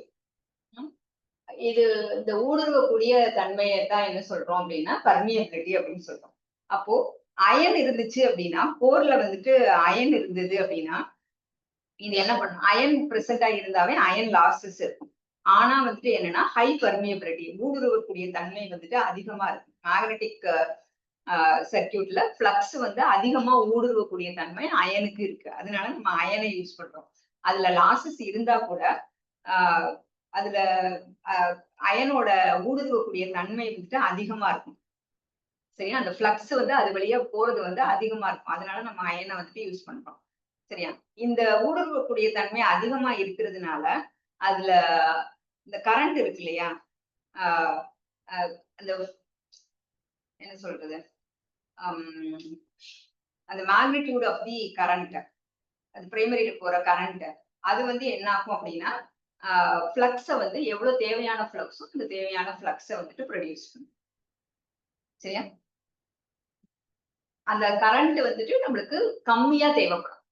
இது வந்து பர்மியபிலிட்டி ஊடுருவக்கூடிய தன்மை வந்து அயனுக்கு அதிகமா இருக்கிறதுனால நம்ம ஃப்ளக்ஸ உருவாக்கக்கூடிய அந்த மின்னோட்டம் வந்து நம்மளுக்கு கம்மியா இருந்தா போதும். கரண்ட் வந்துட்டு கம்மியா இருந்தா போதும். பிகாஸ் ஆஃப் தி இந்த பெர்மியபிலிட்டி. ஓகேவா? அதுக்காக தான் நம்ம அயன் யூஸ் பண்றோம். சரியா? இதுக்கு வந்து ஊடுருவக்கூடிய தன்மை அதிகமா இருக்கு. பெர்மியபிலிட்டி அதிகமா இருக்கு. அதனால நம்ம அயனை வந்து கோர்ல யூஸ் பண்றோம். இப்ப இந்த அயன்ல வந்துட்டு என்ன, அயன் கோர்ல வந்துட்டு என்ன இருக்கு அப்படின்னா, இதுல வந்து 100% ஆஃப் தி ஃப்ளக்ஸ் இருக்கு இல்லையா? 100% ஆஃப் தி ஃப்ளக்ஸ் வந்து எது உருவாக்குது இந்த டிரான்ஸ்ஃபார்மர்ல? 100% ஆஃப் தி ஃப்ளக்ஸ் வந்து உருவாக்குறது வந்துட்டு என்ன, எது? பிரைமரி காயில், அந்த ஃபர்ஸ்ட் சுருள். சரியா? பிரைமரி. அது வந்து எங்க வந்து லிங்க் ஆகுது? செகண்டரி காயில், ரெண்டாவது சுருளுக்கு வந்து லிங்க் ஆகுது. சரியா? இந்த 100% ஃப்ளக்ஸ் இருக்கு இல்லையா? இது வந்துட்டு produced by the primary coil.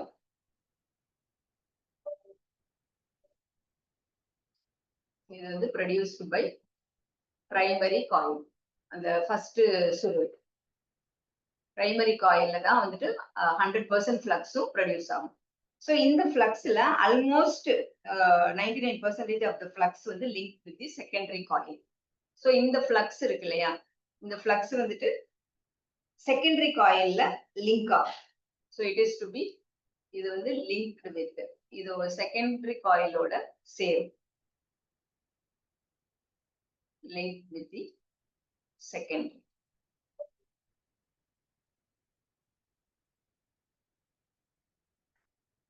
சரியா?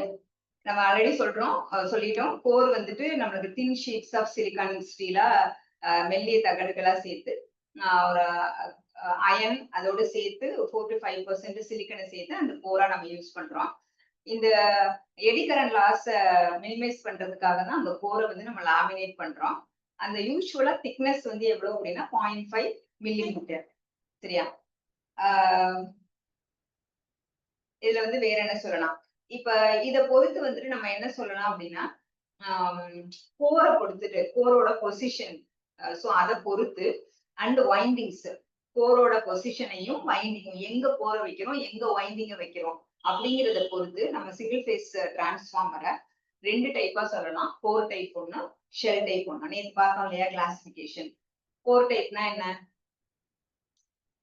வைண்டிங்ஸ் சரௌண்ட்ஸ் தி கோர், நடுவுல கோர் இருக்கும், கோரை சுத்தி வைண்டிங்ஸ் இருக்கும். அது வந்து கோர் டைப். ஷெல் டைப் அப்படின்னா வைண்டிங்க சுத்தி கோர் இருக்கும். சரியா? அப்படி உள்டாவா மாத்தி சொல்லணும். சரியா? ஷெல் டைப் அப்படிங்கிறது வைண்டிங்ஸை சுத்தி கோர் இருக்கும். அது வந்து ஷெல் டைப் டிரான்ஸ்ஃபார்மர். சோ நம்ம எங்க வைண்டிங்க வைக்கிறோம், எங்க கோரை வைக்கிறோம், அந்த பொசிஷனை பொறுத்து நம்ம டிரான்ஸ்ஃபார்மரை கோர் டைப், ஷெல் டைப்னு 2 விதமா பிரிக்கிறோம். சரியா? இப்போ கோர் டைப் டிரான்ஸ்ஃபார்மர் எடுத்துக்கிட்டோம் அப்படின்னா அதுக்கு வந்து high and low voltage windings ரெண்டும் வந்துட்டு, இப்போ நம்ம டிரான்ஸ்ஃபார்மர் போடும்போது நம்ம எப்படி போட்டோம்? ஆனா லாசஸ் தனியா எடுக்கும்போது நான் சொல்லிடுறேன். கோர் லாஸ்ல வந்துட்டு 2 லாஸ் இருக்கும். லாசஸ் ஆஃப் டிரான்ஸ்ஃபார்மர் நம்ம தனியா எடுக்கும். சரியா? ஹிஸ்டரிசிஸ்ங்கிறது என்னன்னா மேக்னெட்டிக், அந்த மேக்னெட்டிக் ரிவர்சல் நடந்துகிட்டே இருக்கு இல்லையா? ஆல்டர்னேட்டா ரிவர்சல் ஆகும்போது நம்மளுக்கு வர்ற அந்த லாஸ் வந்துட்டு hysteresis loss due to alternate reversal. சரி, ஓகே. நான் லாசஸ் இருக்கும்போது அதை எக்ஸ்பிளைன் பண்ணிருக்கேன். ஓகேவா? புரியலையா? இதுல எதுக்கு புரியல? அதாவது இப்ப என்ன கன்ஸ்ட்ரக்ஷன் பாக்குறோம். சரியா? பார்ட்ஸ் பார்த்தோம். பார்ட்ஸ்ல நம்ம கன்ஸ்ட்ரக்ஷன் பாக்குறோம். கன்ஸ்ட்ரக்ஷன் ஆஃப் அ டிரான்ஸ்ஃபார்மர் பாக்குறோம். இது வந்து மேடப் ஆஃப், அந்த மின்மாற்றி வந்து எதனால உருவாக்கப்பட்டது அப்படின்னு பாக்குறோம். அதுல கோர்னு இருக்கும், இன்னொன்னு வந்து வைண்டிங்ஸ் இருக்கும். வைண்டிங்ஸ்ல வந்து பிரைமரி, செகண்டரின்னு 2 வைண்டிங் இருக்கும், கோர் இருக்கும். இந்த 2 வைண்டிங்கும் வந்து எப்படி இருக்கும் அப்படின்னா எலக்ட்ரிக்கலா செப்பரேட் ஆயிருக்கும், ஆனா மேக்னெட்டிக்கலி கப்பல்டு. இந்த வைண்டிங்ஸ் எப்படி இருக்கும்? ரெண்டும் எலக்ட்ரிக்கலி செப்பரேட்டட். அப்படின்னா என்ன அர்த்தம்? எலக்ட்ரிக்கலி செப்பரேட்டட்னா என்னப்பா?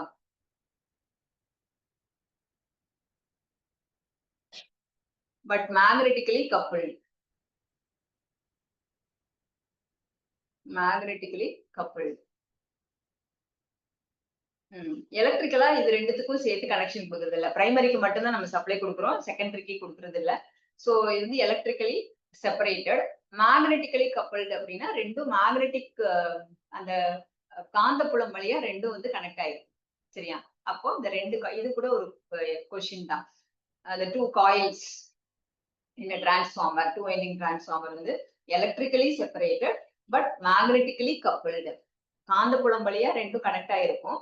ஆனா எலக்ட்ரிக்கலா நம்ம கரண்ட் கொடுக்கறது வந்துட்டு வோல்டேஜ் கொடுக்கறது வந்து ஒரு சுருளுக்கு தான் கொடுப்போம், இன்னொரு சுருளுக்கு கொடுக்க மாட்டோம். அப்ப எலக்ட்ரிக்கலி செப்பரேட்டட். காந்தப்புலம் வழியா கனெக்ட் ஆயிருக்கிறதுனால அது வந்து மேக்னெட்டிக்கலி கப்பிள்டு அப்படின்னு சொல்லுவோம். சரியா? சோ இதுதான் மெயின் பார்ட்ஸ், கோரும் வைண்டிங்ஸ். கோரை வந்துட்டு நம்ம எப்படி மேக் பண்றோம், என்ன மெட்டீரியல், அயன் சொல்லியிருக்கோம். சரியா? சோ அதை வந்து எப்படி மேட் பண்றோம் அப்படின்னா தின் ஷீட்ஸ் ஆஃப் சிலிகான் ஸ்டீல். சரியா? சிலிகான் ஸ்டீலை யூஸ் பண்ணி சின்ன சின்ன மெல்லிய தகடா வெட்டி அதை 0.5 மில்லிமீட்டர் திக்னஸ்ல வெட்டி அது எல்லாத்தையும் அடுக்குவோம். அந்த ஷேப்ஸ் வந்து சொல்லியிருக்கேன், எல் இன்வெர்டட் எல், இ இன்வெர்ட் இஐ, இந்த ஷேப்ஸ் வேணாம். ஸோ இதை வந்து ஒண்ணு மேல ஒன்னா அடுக்கி கோரை ஃபார்ம் பண்ணுவோம். ஏன் இந்த மாதிரி தின் ஷீட்ஸை ஒரே ஷீட்டை திக்கா யூஸ் பண்ணாம இந்த மாதிரி கட் பண்ணி யூஸ் பண்றோம் அப்படின்னா நம்ம எடி கரண்ட் லாஸ் மினிமைஸ் பண்றது. எடி கரண்ட் அப்படின்னா என்ன அப்படின்னா ஒரே இடத்துலயே சுத்திட்டு இருக்கிற கரண்ட். அந்த ஒரே இடத்துலயே சர்க்குலேட்டிங் கரண்டா சுத்திட்டே இருக்கிறதுனால நம்மளுக்கு வந்து ஹீட் ப்ரொடியூஸ் ஆகும், அதனால லாஸ் வந்து உண்டாகும். அந்த லாஸ் மினிமைஸ் பண்றதுக்காக நம்ம இந்த மாதிரி தின் ஷீட்ஸ் வந்துட்டு யூஸ் பண்றோம். சரியா? சோ அதுக்கப்புறம் இந்த ஏன் வந்து அயன் யூஸ் பண்றோம் அப்படின்னா இதோட பெர்மியபிலிட்டி, அந்த ஃப்ளக்ஸ் ஊடுருவக்கூடிய தன்மை வந்து இந்த அயனுக்கு அதிகமா இருக்கும். அதனால நம்ம வந்துட்டு இந்த அயனை வந்துட்டு யூஸ் பண்றோம். ஓகேவா? தென் ரிலக்டன்ஸ் ஆஃப் தி மேக்னெட்டிக் பார்ட்ல வந்து கம்மியா இருக்கு. இந்த அயனுக்கு வந்து ரிலக்டன்ஸ், அதாவது விலக்கு விசை வந்துட்டு கம்மியா இருக்கு.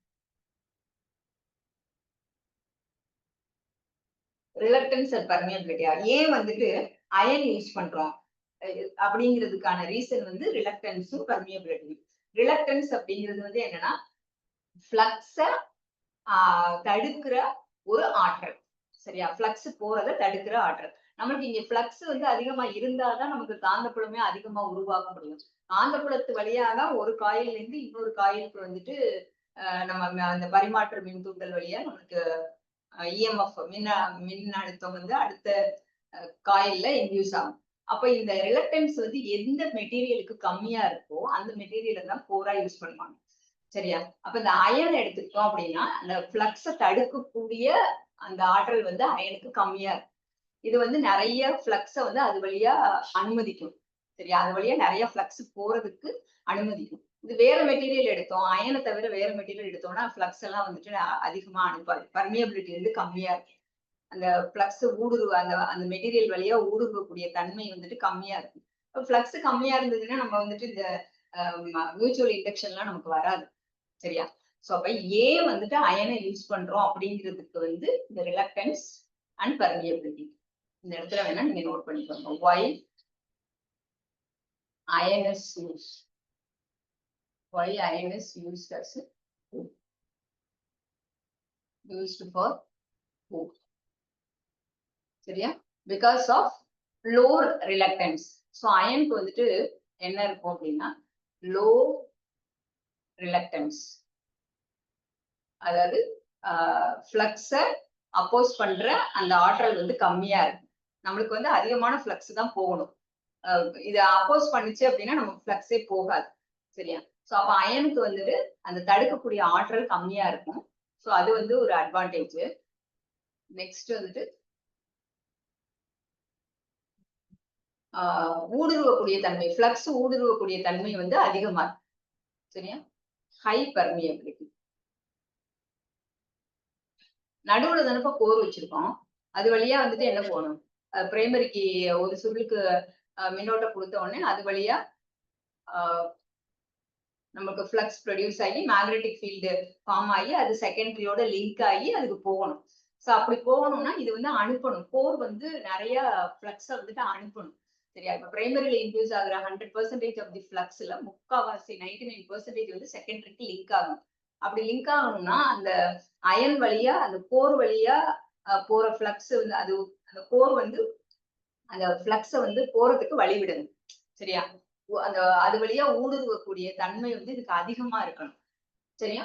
சோ அதனாலதான் நம்ம அயனை யூஸ் பண்றோம். அதுக்காக தான் நம்ம ரிலக்டன்ஸ்னா என்ன, பர்மியபிலிட்டினா என்னன்னு சொன்னோம். அயன் வந்து should have low reluctance and high permeability. சரியா? அதாவது கரண்ட ஃப்ளக்ஸ அப்போஸ் பண்ணக்கூடிய அந்த ஆற்றல் கம்மியா இருக்கணும்.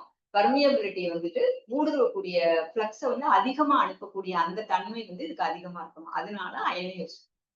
புரியுதா? ஓகே. இப்போ நம்ம அந்த பொசிஷன் ஆஃப் தி கோர் எங்க வந்து கோர வைக்கணும், எங்க வந்துட்டு வைண்டிங்ஸ் வைக்கணும் அப்படிங்கறத பொறுத்து நம்ம கோர் டைப், ஷெல் டைப் அப்படின்னு சொன்னோம். இப்போ கோர் டைப் வந்து நம்ம ஆல்ரெடி போட்ட அந்த டயக்ராம் தான் வந்துட்டு கோர் டைப். ஸோ ஆக்சுவலா நம்ம எப்படி போட்டோம் அப்படின்னா, பிரைமரி ஒரு சைடு, செகண்டரி ஒரு சைடு அப்படி போட்டோம். ஆக்சுவல் கன்ஸ்ட்ரக்ஷன்ல எப்படி இருக்கும் அப்படின்னா, பிரைமரியும் செகண்டரியும் ஒரே லிம்பிள் தான் இருக்கும்.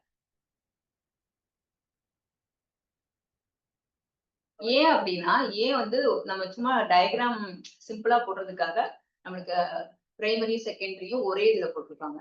ஸோ ஆக்சுவலா எப்படி இருக்கும் அப்படின்னா,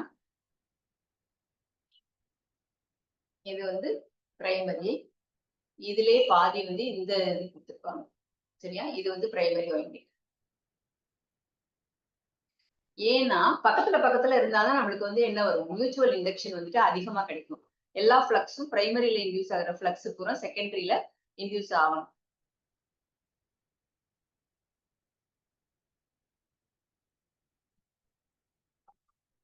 இது வந்துட்டு செகண்டரி, இது வந்துட்டு பிரைமரி வைண்டிங். சரி, அந்த ரெட் வந்து பிரைமரி வைண்டிங், ப்ளூ வந்துட்டு செகண்டரி வைண்டிங்.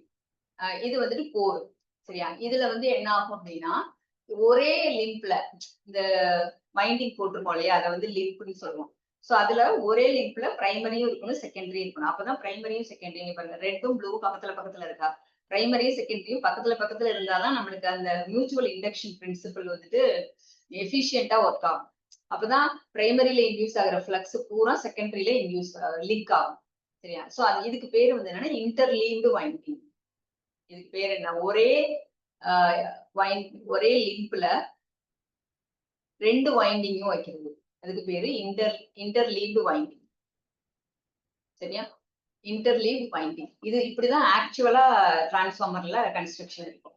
சரியா? தனியா ஒரு பக்கம் ஃபுல்லா பிரைமரி, ஒரு பக்கம் ஃபுல்லா செகண்டரி இருக்காது. சோ ஒரே சைடு பிரைமரி, செகண்டரி ரெண்டுமே பக்கத்துல பக்கத்துல இருக்கும். அப்பதான் பிரைமரிக்கு கரண்ட் கொடுத்து ஃபிளக்ஸ் ப்ரொடியூஸ் ஆகும்போது அந்த ஃபிளக்ஸ் ஃபுல்லா செகண்டரி காயிலையும் இன்டியூஸ் ஆகும். எவ்வளவுக்கு எவ்வளவு ரெண்டு சுருளும் பக்கத்துல பக்கத்துல இருக்கிறோ அவ்வளவுக்கு அவ்வளவு மியூச்சுவல் இண்டக்ஷன் வந்துட்டு அதிகமா இருக்கும். சரியா? கொஞ்சம் தள்ளி தள்ளி போக போக மியூச்சுவல் இண்டக்ஷன் கம்மியா இருக்கும். மியூச்சுவல் இண்டக்ஷன் கம்மியா இருந்ததுன்னா ஃபர்ஸ்ட் காயில்ல இருக்கிற ஃபிளக்ஸ், ப்ரொடியூஸ் ஆகிற ஃபிளக்ஸ் பூரா செகண்டரி காயிலுக்கு போகாது. சரியா? சோ ரொம்ப பக்கத்துல இருந்ததுன்னா பிரைமரி காயில்ல இன்டியூஸ் ஆகிற ஃபிளக்ஸ் எல்லாமே செகண்டரி காயில்ல லீக் ஆகும். ஓகேவா? சோ இது வந்து இன்டர்லீவ்டு வைண்டிங் அப்படின்னு சொல்றோம். சோ இன்டர்லீவ்டு வைண்டிங் எதுக்கு அப்படின்னா, to get more mutual induction, to increase the mutual induction. சரியா? இப்ப இதுல வந்துட்டு இதுலயும் வந்துட்டு எந்த காயில வந்து கோருக்கு பக்கத்துல வைக்கணும். ஆக்சுவலா கோர் பக்கத்துல வந்துட்டு எப்படி இருக்கும் அப்படின்னா, இது வந்து உங்களுக்கு கொஸ்டின் தான். கோர் பக்கத்துல லோ வோல்டேஜ் காயில் இருக்கணுமா, ஹை வோல்டேஜ் காயில் இருக்கணும். ஸ்டெப் அப் டிரான்ஸ்ஃபார்மரா இருக்கலாம், இல்ல ஸ்டெப் டவுன் டிரான்ஸ்ஃபார்மரா இருக்கலாம். சரியா? ஸ்டெப் அப்பா இருந்ததுன்னா அவுட்புட் வந்து அதிகமா இருக்கும், செகண்டரி வந்து அதிகமா இருக்கும். எது அதிகமான வோல்டேஜோ அதை வந்து ஹை வோல்டேஜ் சொல்லுவோம். எங்க கம்மியா இருக்கும் அதை லோ வோல்டேஜ் காயில் அப்படின்னு சொல்லுவோம். சரியா? சோ இப்போ வந்துட்டு இதுல இந்த வைண்டிங்கா போடாம நான் வந்து உங்களுக்கு இந்த மாதிரி போட்டு காமிக்கிறேன். இது வந்துட்டு என்னன்னா லோ வோல்டேஜ் வைண்டிங்ஸ். கிரீன் வந்துட்டு லோ வோல்டேஜ் வைண்டிங். கோருக்கு பக்கத்துல எந்த வைண்டிங் இருக்கணும் அப்படின்னா லோ வோல்டேஜ் வைண்டிங் தான் இருக்கும். சரியா? கோருக்கு பக்கத்துல லோ வோல்டேஜ் வைண்டிங்.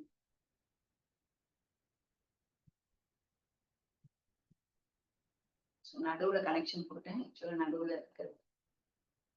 ஸோ இது வந்து என்ன அப்படின்னா low voltage winding. Low voltage winding.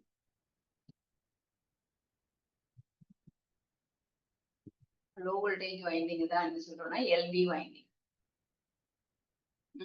High voltage winding, high voltage winding HV winding சொல்றோம்.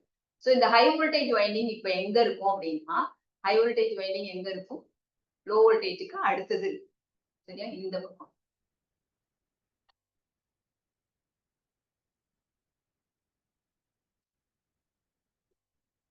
ஸோ இங்க வந்துட்டு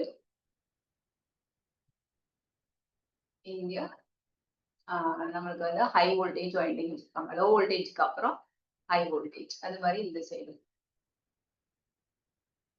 இந்த ப்ளூ வந்துட்டு என்னன்னா ஹை வோல்டேஜ் வைண்டிங். இது வந்து ரெண்டு சைடுமே ப்ளூ வந்து ஹை வோல்டேஜ் வைண்டிங். ஸோ கோருக்கு நியரா டு தி கோர் இப்போ எந்த வோல்டேஜ் இருக்கணும்? எந்த வோல்டேஜ் வைண்டிங் இருக்கணும்? Near the core. Near the core எந்த வைண்டிங் இருக்கணும்? Low voltage winding. ஏன் லோ வோல்டேஜ் வைண்டிங்க கோருக்கு பக்கத்துல வைக்கணும்? ஏன் ஹை வோல்டேஜ் வைண்டிங்க வைக்க கூடாதா? ஏதாவது ஆன்சர் தெரியுமா? லோ வோல்டேஜ் வைண்டிங்க ஏன் கோருக்கு பக்கத்துல வைக்கணும்? Near the core low voltage winding. ஏன் அப்படின்னா பிகாஸ் ஆஃப் லோ வோல்டேஜ் வைண்டிங்க்கு வந்துட்டு இன்சுலேஷன் கம்மியா தேவைப்படும். சரியா? ஹை வோல்டேஜ் வைண்டிங்க்கு அதிகமான இன்சுலேஷன் தேவைப்படும். சரியா? அதுக்காக இன்சுலேஷன் வந்து கம்மியா யூஸ் பண்றதுக்காக லோ வோல்டேஜ கோருக்கு பக்கத்துல வச்சிருப்பாங்க, ஹை வோல்டேஜ அதுக்கப்புறமா வச்சிருப்பாங்க. சரியா? Because of low voltage, sorry, because of insulation வந்துட்டு நம்மளுக்கு கம்மியா தேவைப்படும். ஓகேவா? இன்சுலேஷன் ரெக்வயர்டு வந்துட்டு கம்மி. Insulation is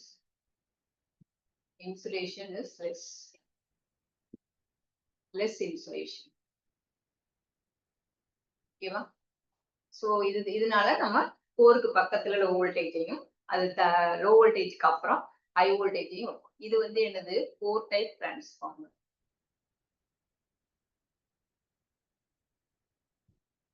ஓகேவா? இது புரிஞ்சுதாப்பா? நெக்ஸ்ட் வந்துட்டு என்னன்னா, நம்ம பொசிஷன் ஆஃப் தி கோர் இதை வச்சு சொல்லியிருக்கோம். கோர் டைப்பா ஷெல் டைப்பான. ஸோ ஷெல் டைப்ல எப்படி இருக்கும் அப்படின்னா,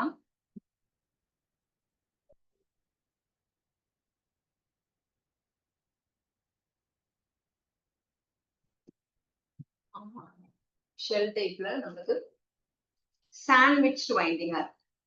சாண்ட்விச் வைண்டிங்னா நம்ம சாண்ட்விச் சாப்பிட்றது எப்படி நடுவுல வந்துட்டு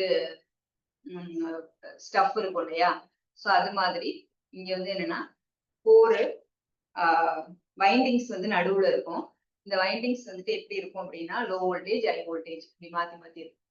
low voltage, then high voltage,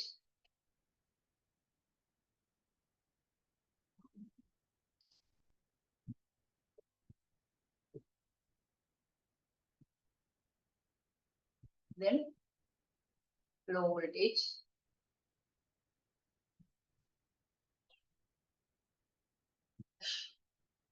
ஓகேவா? லோ வோல்டேஜ் வைண்டிங்ஸ் வந்துட்டு வெளியில இருக்கிற ரெண்டும் வந்துட்டு லோ வோல்டேஜ் வைண்டிங்.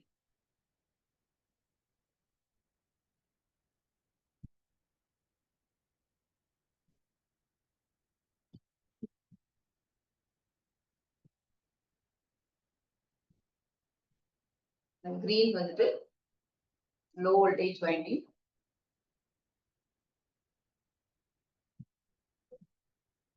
ஸோ இது வந்துட்டு low voltage winding.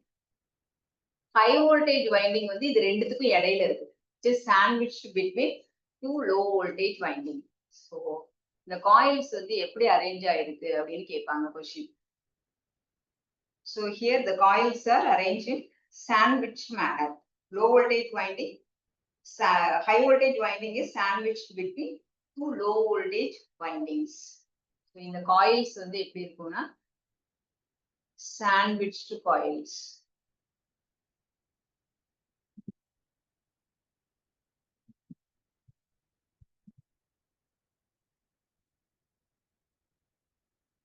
That means high voltage coils are placed between 2 low வோல்டேஜ்க்கு இடையில ஒரு high voltage, low voltage coils. So இதுதான் வந்துட்டு நம்மளுக்கு இம்பார்ட்டன்ட். இந்த காயில் வந்து எப்படி இருக்கும் அப்படின்னு கேட்பாங்க. Sandwich coils. சரியா? கிளியராப்பா? 4 டைப்ல அந்த காயில்ஸ் வந்து வைண்டிங்ஸ் வந்து எப்படி இருக்கும் அப்படின்னா சிலிண்ட்ரிக்கல் வைண்டிங்ஸ். 4 டைப்ல வந்துட்டு இந்த வைண்டிங்ஸ் வந்துட்டு எப்படி இருக்கும் அப்படின்னா சிலிண்ட்ரிக்கல் வைண்டிங்ஸ். 4 டைப்ல windings windings in both cylindrical.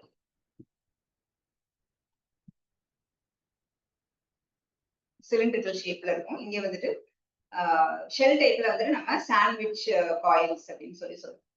Sandwich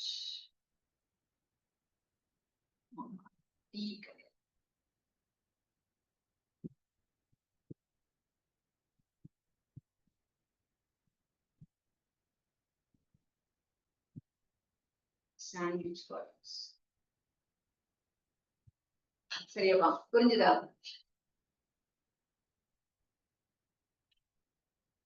ஓகேவா?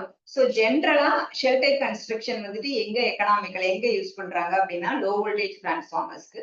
4 டைப் டிரான்ஸ்ஃபார்மர் வந்து மோர் suitable for high voltage transformers. So 4 type எங்க யூஸ் பண்றோம்?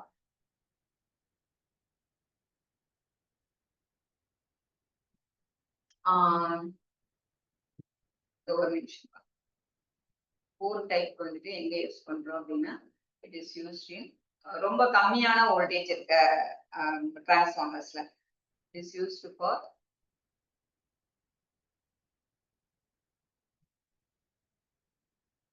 low voltage transformers.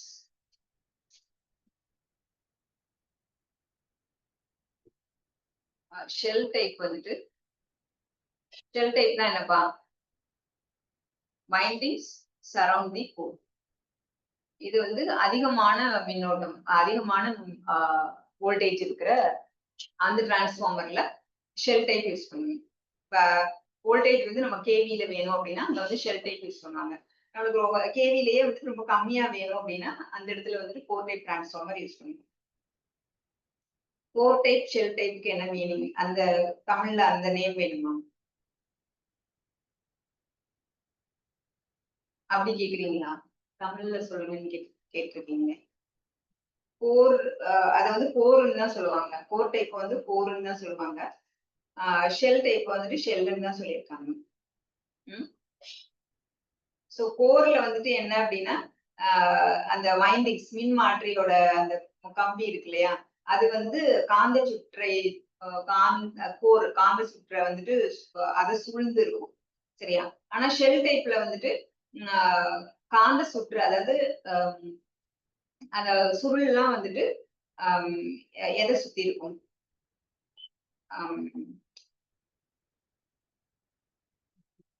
கோரை வந்து சுத்தி இருக்கும். சரியா? இதுதான் வந்து இது ரெண்டுத்துக்கும் உள்ள டிஃபரன்ஸ். கோரை கோருன்னு தான் சொல்லுவோம், ஷெல்ல வந்துட்டு ஷெல்லுன்னு தான் சொல்லுவோம். சரியா?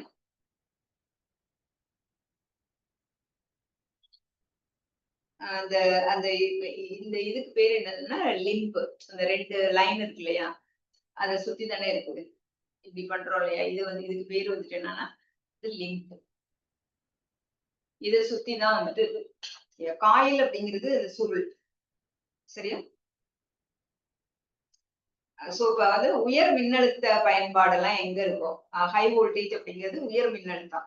சோ அங்கெல்லாம் வந்துட்டு எங்க யூஸ் பண்றோம்? எதை எதை யூஸ் பண்றோம்?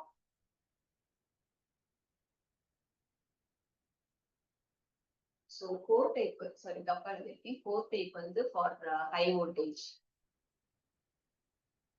அதிக மின்னழுத்தம் பயன்பாடு வந்து எங்கெல்லாம் இருக்கும் அங்க வந்து கோர் டைப் யூஸ் பண்றோம். சோ கம்மியான மின்னழுத்தம் வந்து எங்கெல்லாம் தேவைப்படுதோ அங்கெல்லாம் வந்துட்டு ஷெல் டைப் டிரான்ஸ்ஃபார்மர் யூஸ் பண்றோம். சரியா? சோ இதுதான் வந்துட்டு கோர் டைப்புக்கும் ஷெல் டைப்புக்கும் construction wise core type and shell type. இது புரிஞ்சுதா? புரிஞ்சுதாப்பா?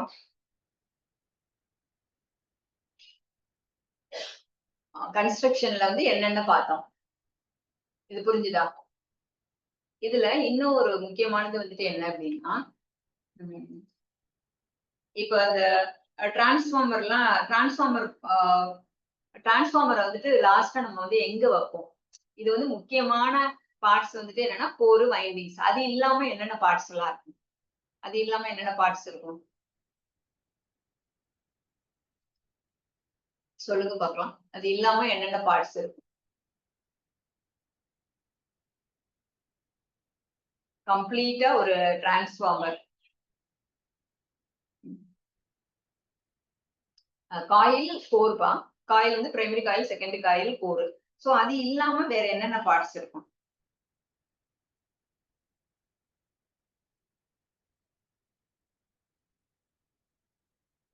ஒரு கம்ப்ளீட்டா ஒரு டிரான்ஸ்ஃபார்மரை அசெம்பிள் பண்றோம். சோ அதுக்குள்ள என்னென்னலாம் இருக்கும்?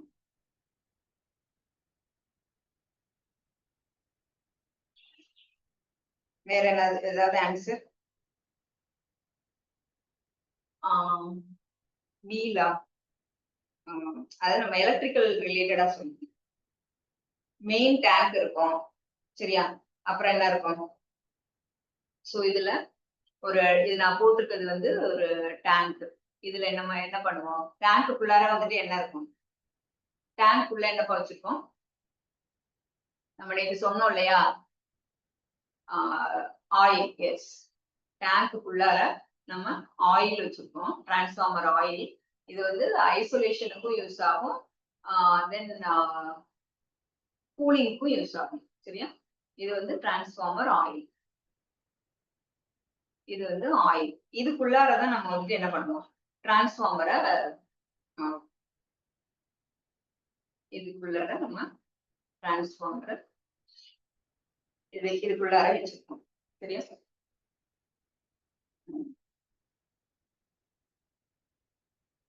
ஜென்ரலா நான் வைண்டிங்ஸ் வந்துட்டு இந்த மாதிரி காமிக்கிறேன். சரியா? இப்போ இதுக்கு வெளியில வந்துட்டு என்ன இருக்கும்? இப்ப டிரான்ஸ்ஃபார்மரை உள்ள வச்சாச்சு. சரியா?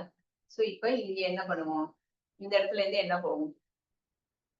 இல்ல வேற என்னென்ன பார்ட்ஸ் இருக்குன்னு சொன்னேன்?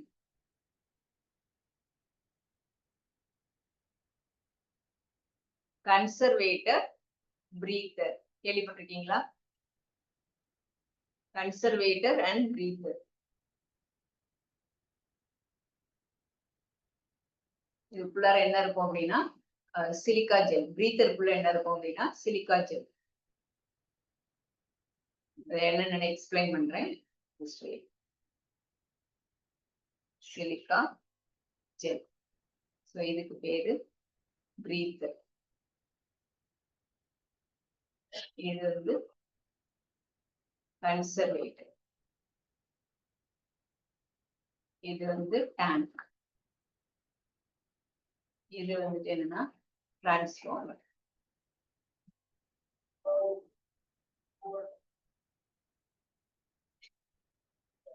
இது வந்து டிரான்ஸ்ஃபார்மர்.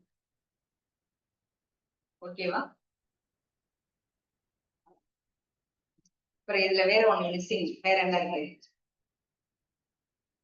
டிரான்ஸ்ஃபார்மர், தென் ஆயில் வந்து ஃபுல்லாவே இருக்கு. டிரான்ஸ்ஃபார்மர்ல ஃபுல்லா ஆயில் இருக்கும். இங்க வந்துட்டு இது வந்து என்ன? இதுக்கு பேர் என்னப்பா?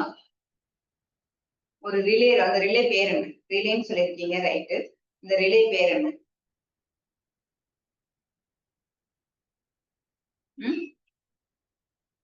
பொக்கல்ஸ் ரிலே. சரியா?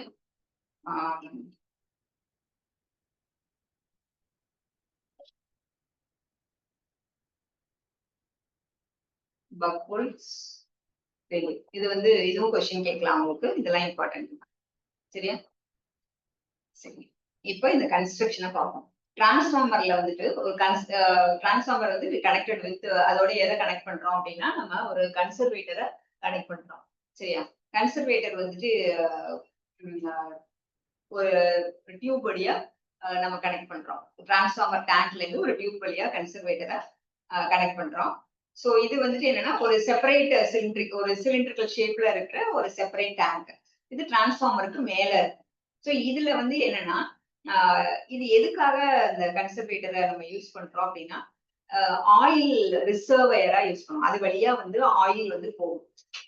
எப்போ வந்து அது வழியா ஆயில் எப்போ அது வந்து யூஸ் ஆகும் அப்படின்னா, இப்ப டிரான்ஸ்ஃபார்மர் ஆப்ரேட்டிங் கண்டிஷன்ல இருக்கு. டிரான்ஸ்ஃபார்மர் வந்து ஒர்க் ஆயிட்டு இருக்கும்போது இப்ப இந்த ஆயில் வந்து என்ன ஆகும், ஒண்ணு எக்ஸ்பேண்ட் ஆகும், இல்ல கூல் ஆயிடுச்சு அப்படின்னா அது வந்து கான்ட்ராக்ட் ஆகும், சுருங்கும், அதாவது கம்மியாகும். இப்ப டெம்பரேச்சர் அதிகமாயிருச்சுன்னா ஆயில் வந்து அப்படி எக்ஸ்பேண்ட் ஆகும்.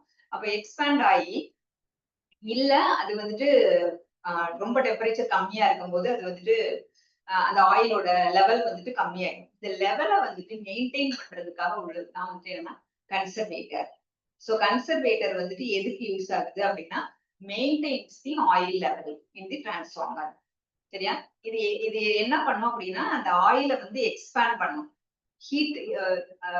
ஹீட் ஆகும்போது டிரான்ஸ்ஃபார்மர் ஒர்க்கிங் கண்டிஷன்ல இருக்கும்போது லோட் எல்லாம் போட்டோம் அப்படின்னா ஹீட் ஆகும். அப்படி ஹீட் ஆகும்போது ஆயில வந்து எக்ஸ்பேண்ட் பண்ணும். நிறைய வரும்போது வெளில விட்டு அந்த லெவலை வந்து மெயின்டைன் பண்ணும். டிரான்ஸ்ஃபார்மர்ல ஆயில் வந்து இந்த லெவலுக்கு தான் இருக்கணும் அப்படிங்கிறது. சரியா? அப்போ இந்த டிரான்ஸ்ஃபார்மர் ஒர்க்கிங் கண்டிஷன்ல இருக்கும்போது ஆயில் வந்து எக்ஸ்பேண்ட் ஆகும். ஸோ அப்ப அதுக்கு அலோவ் பண்ணும். சரியா? ஹீட்டிங் கண்டிஷன்ல ஆயில எக்ஸ்பேண்ட் பண்ணும்.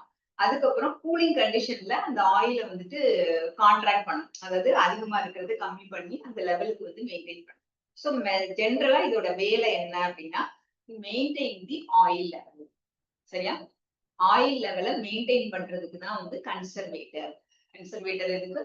To maintain the oil level. கன்சர்வேட்டரோட ஃபங்க்ஷன். கன்சர்வேட்டர் ஃபங்க்ஷன் வந்துட்டு என்ன அப்படின்னா function of conservator to expand and contract the oil. அதாவது ஆயில வந்துட்டு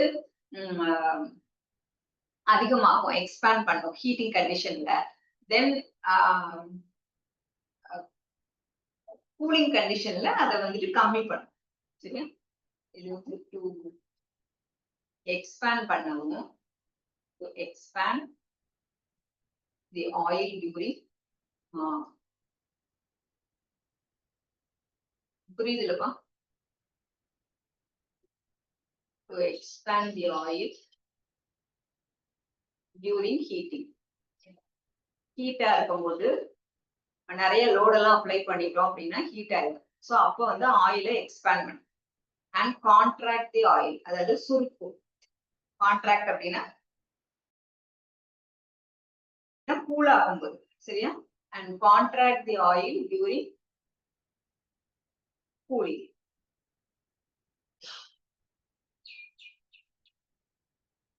நீங்க அது வந்து உங்களுக்கு எப்படி புரியுதோ தமிழ்ல அது மாதிரி எழுதிட்டு. சரியா? அப்போ அது மொத்தத்துல இதோட ஃபங்க்ஷன் வந்துட்டு என்ன அப்படின்னா maintain the oil level. Is used to எதுக்கு யூஸ் ஆகுது அப்படின்னா ஆயில் லெவலை ஒரே லெவல்ல மெயின்டைன் பண்றது. To maintain the oil level. சரியா? இதுதான் இதோட ஃபங்க்ஷன். ஹீட் ஆகும்போது எக்ஸ்பேண்ட் பண்ணும், கூலா இருக்கும்போது அதை வந்து சுருக்கி கான்ட்ராக்ட் பண்ணும்.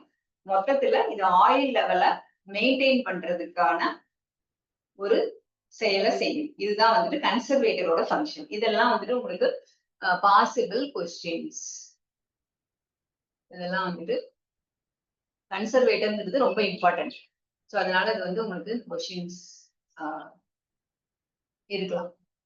சரியா? ஓகேவா? இதை எழுதிட்டீங்களா? அடுத்த பேஜுக்கு போலாமா? கன்சர்வேட்டர். இப்ப இதுல வந்து மெயின் டேங்குக்குள்ளார நம்ம என்ன பண்றோம் அப்படின்னா டிரான்ஸ்ஃபார்மரை கொண்டு போய் டிரான்ஸ்ஃபார்மர் இதுக்கு ஒரு வைண்டிங்ஸ் எல்லாம் இருக்கும்ல அதை வந்து ஆயிலுக்குள்ளார அந்த மெயின் டேங்க்ல வைக்கணும். இது அதோட நம்ம கன்சர்வேட்டர் டேங்கை வந்துட்டு கனெக்ட் பண்றோம். சரியா? ஒரு பைப் வழியா கன்சர்வேட்டர் டேங்கை வந்து கனெக்ட் பண்றோம். ஸோ எதுக்கு அப்படின்னா அந்த ஆயில் வந்து ஃப்ரீயா ஃப்ளோ ஆகும். சரியா? கன்சர்வேட்டருக்கும் இதுக்கும் இடையில ஃப்ரீயா ஃப்ளோ ஆகி அந்த ஆயில் லெவலை மெயின்டைன் பண்றதுக்காக அந்த கன்சர்வேட்டர் வந்துட்டு நம்ம யூஸ் பண்றோம். இப்போ இந்த பிரீத்தர் அப்படிங்கிறது வந்து என்ன? பிரீத்தரோட ஃபங்க்ஷன் என்ன? சரியா? அந்த கன்சர்வேட்டர்ல இருந்து இப்படியே பிரீத்தர் கனெக்ட் பண்ணிருப்போம் இல்லையா? இந்த பிரீத்தர் என்ன பண்ணும் அப்படின்னா இது வந்து அட்மாஸ்பியர், நம்ம வெளியில இருந்து காத்து வருது இல்லையா, எப்படி இருந்தாலும் அது சீல்டா தான் இருக்கும் அந்த மெயின் டேங்க்ல. பட் சம்டைம்ஸ் அந்த அட்மாஸ்பியரிக் ஏர் வந்துட்டு அதை அப்சர்வ் பண்ணிருச்சு அப்படின்னா மாய்ச்சரை வந்துட்டு அப்சார்ப் பண்ணும். அட்மாஸ்பியரிக் ஏர்ல இருக்கிற அந்த மாய்ச்சரை அப்சார்ப் பண்ணிட்டு அந்த ஏர் என்டர் ஆகுது இல்லையா, அந்த ஏர்ல இருக்கிற அந்த தூசி அந்த இதெல்லாம் வந்துட்டு அப்சார்ப் பண்ணும். அப்சார்ப் பண்ணிட்டு அதுக்கப்புறமா அந்த ஏரை வந்துட்டு உள்ள அலோவ் பண்ணும். சரியா? இதுல வந்து என்ன இருக்கும் அப்படின்னா சிலிக்கா ஜெல் இருக்கும். இந்த சிலிக்கா ஜெல்லு தான் என்ன பண்ணும்னா இந்த மாய்ச்சர் எல்லாம் என்ன பண்ணும் அப்படின்னா அதை அப்சார்ப் பண்ணும். ஓகேவா? இந்த நம்ம வெளியில இருந்து காத்து உள்ள வருது இல்லையா, அதுல இருக்கிற அந்த மாசுக்களை எல்லாம் வந்து என்ன பண்ணும்னா இந்த சிலிக்கா ஜெல்லுங்கிற அந்த காம்போனன்ட் வந்து அப்சார்ப் பண்ணிடும். அது எல்லாத்தையும் எடுத்துட்டு சுத்தமான ஏர் மட்டும் உள்ள இருக்கும். ஏன்னா நம்ம அதோட அந்த மாசுக்களோட உள்ள போயிருச்சு அப்படின்னா நமக்கு வந்து உள்ள கண்டாமினேட் ஆகும் ஆயில். சரியா? என்னப்பா சொல்றீங்க? ஈரப்பதம். அத ஈரப்பதத்தோட போயிடுச்சுன்னா அந்த ஆயில் உள்ள வந்துட்டு கண்டாமினேட் ஆயிடும். இந்த ஏர் போய் உள்ள ஆயிலோட ரியாக்ட் பண்ணுச்சுன்னா அப்ப என்ன பண்ணும் அப்படின்னா அந்த காற்றுல உள்ள மாய்ச்சர் ஈரப்பதத்தை எல்லாம் அதை அப்சர்வ் பண்ணிக்கிட்டு ட்ரை ஏரை மட்டும் உள்ளார அனுப்பும். சரியா? சோ இதுதான் வந்து இதோட ஃபங்க்ஷன். சோ பிரீத்தர்ல என்ன யூஸ் பண்றோம்னு கேட்பாங்க, சிலிக்கா ஜெல். சரியா? பிரீத்தர்ல என்ன யூஸ் பண்றோம், சிலிக்கா ஜெல். சோ அதுக்கப்புறம் அந்த சிலிக்கா ஜெல்லோட ஃபங்க்ஷன் இல்ல பிரீத்தரோட ஃபங்க்ஷன் வந்து கேட்டாங்க அப்படின்னா பிரீத்தர் என்ன பண்ணோம் அப்படின்னா அப்சார்ப் தி மாய்ச்சர்.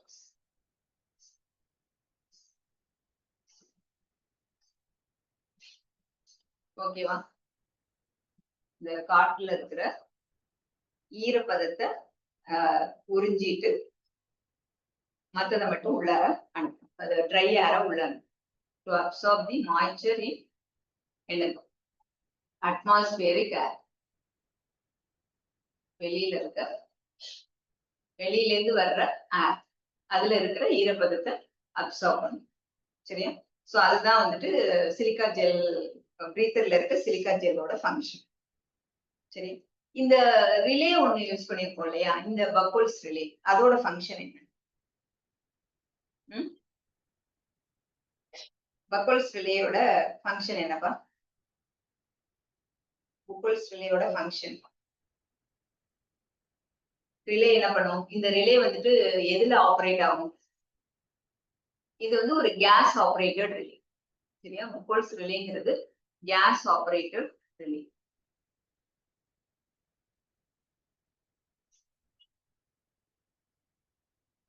பக்கோல்ஸ் ரிலேங்கிறது இட் இஸ் a கேஸ்னால ஆப்ரேட் ஆகிற ஒரு ரிலே. எப்போ வந்து இந்த கேஸ் ஃபார்ம் ஆகும்? Suppose some fault internal fault வந்து அக்கர் ஆகுதுன்னு வச்சுக்கோங்க. இன்டர்னல் ஃபால்ட் வந்து அக்கர் ஆனிச்சு அப்படின்னா அப்போ அந்த ஆயில்ல வந்துட்டு என்ன ஆகும்னா சம் பபிள்ஸ் வந்துட்டு ஃபார்ம் ஆகும். சரியா? Internal fault. இது வந்து எக்ஸ்டர்னல் ஃபால்ட்டை கண்டுபிடிக்கிறதுக்கு இல்ல, only internal fault. Protection against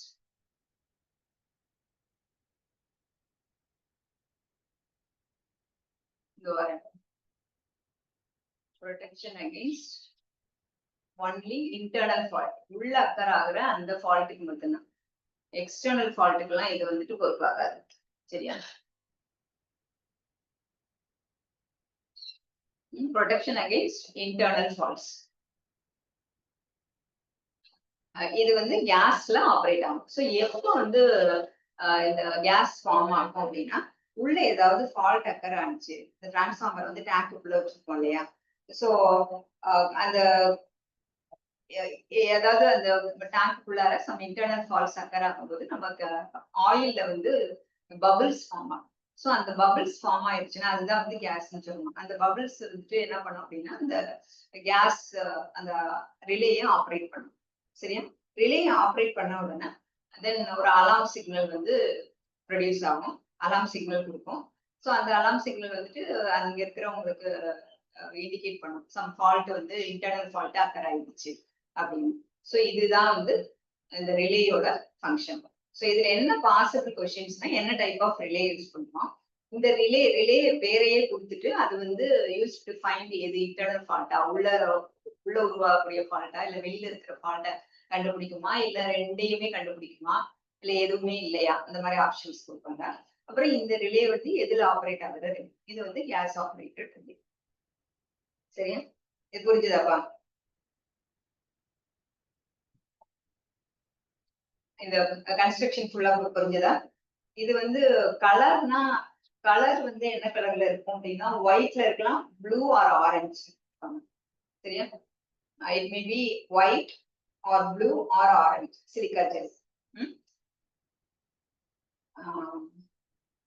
அதாவது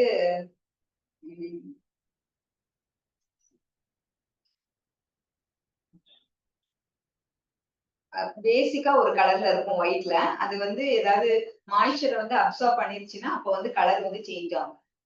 சரியா? ஃபர்ஸ்ட் டார்க் ப்ளூல ஆரம்பிச்சு ஸோ அதுக்கப்புறம் வந்து ஆரஞ்சு கலர் போகும். ஸோ அதனால பேசிக்கா அது ஒயிட் கலர்ல தான் இருக்கு. நேச்சுரல் கலர் வந்து ஒயிட். ஓகேவா? ஓகே. இப்போ அந்த 3 ஃபங்க்ஷனும் புரிஞ்சுதா? கன்சர்வேட்டர் எதுக்கு அப்படின்னா ஆயில் லெவலை மெயின்டைன் பண்றதுக்கு. சரியா? எஸ். ஆயில் லெவலை மெயின்டைன் பண்றதுக்கு வந்துட்டு கன்சர்வேட்டர். தென் பிரீத்தர்ல இருக்கிற சிலிக்கா ஜெல் வந்து எதுக்கு அப்படின்னா காத்துல இருக்கிற ஈரப்பதத்தை உறிஞ்சிட்டு ட்ரை ஏரை மட்டும் உள்ள அனுப்புறதுக்கு. இந்த பக்கோல்ஸ் ரிலே வந்து எதுக்கு அப்படின்னா இன்டர்னல் ஃபால்ட்டை கண்டுபிடிக்கிறதுக்கு. இன்டர்னல் ஃபால்ட் எக்கரானுச்சு அப்படின்னா இந்த ரிலே வந்து ஆப்ரேட் ஆகும். சரியா? சோ அதுக்காக வந்து இந்த பக்கோல்ஸ் ரிலே யூஸ். ஓகேவா? புரிஞ்சுதா பாரு?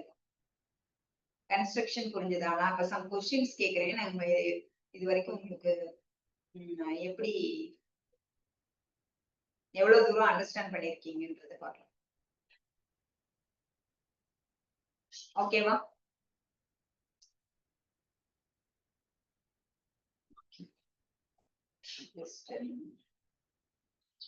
இப்போ transformer transforms. First option transformer வந்து எதை டிரான்ஸ்ஃபார்ம் பண்ணும்? Transformer transforms. First option voltage, second option current, third option power, fourth option all of the above. Transformer transforms. இந்த மின்மாற்றி வந்துட்டு எதை அனுப்பும்? Transformer transforms. A வந்துட்டு என்ன சொன்னேன்?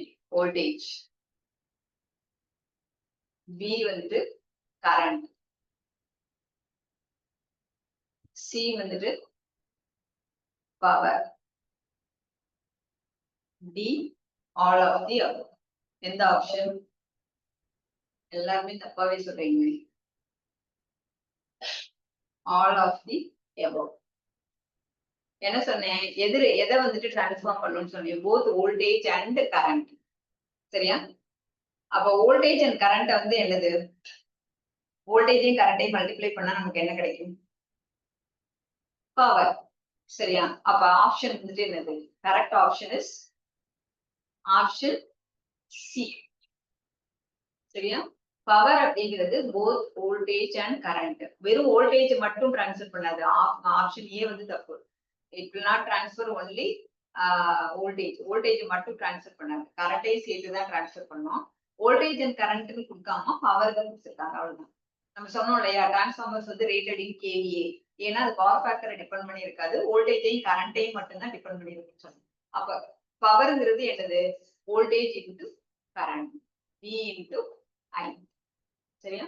சோ பவர் அப்படிங்கறத கொஞ்சம் யோசிக்கணும். சரியா? வோல்டேஜ் அண்ட் கரண்ட் நம்ம படிச்சோமே, வோல்டேஜ் கரண்டை சேர்த்து எந்த ஆப்ஷன் இருக்கு?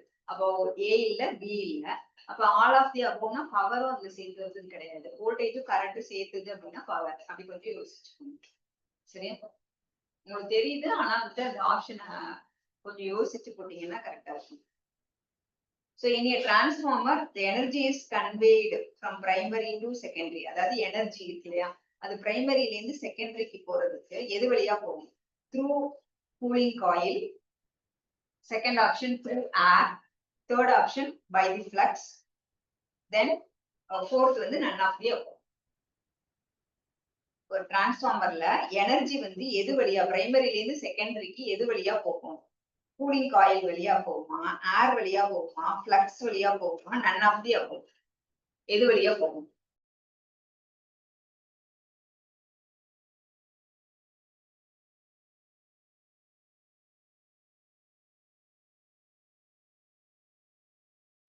எது வழியாவா போகும்? கூலிங் காயில் வழியாவா போகும்? பிரைமரில இருந்து செகண்டரிக்கு எது வழியா போகும்னு சொல்லியிருக்கோம். எப்படி பிரைமரி காயிலுக்கு ஒரு வோல்டேஜ் கொடுத்தோம்னா ஃபிளக்ஸ் ப்ரொடியூஸ் ஆகி அது எங்க போய் லிங்க் ஆகும்? எது வழியா லிங்க் ஆகும்? எது வழியா லிங்க் ஆகும்?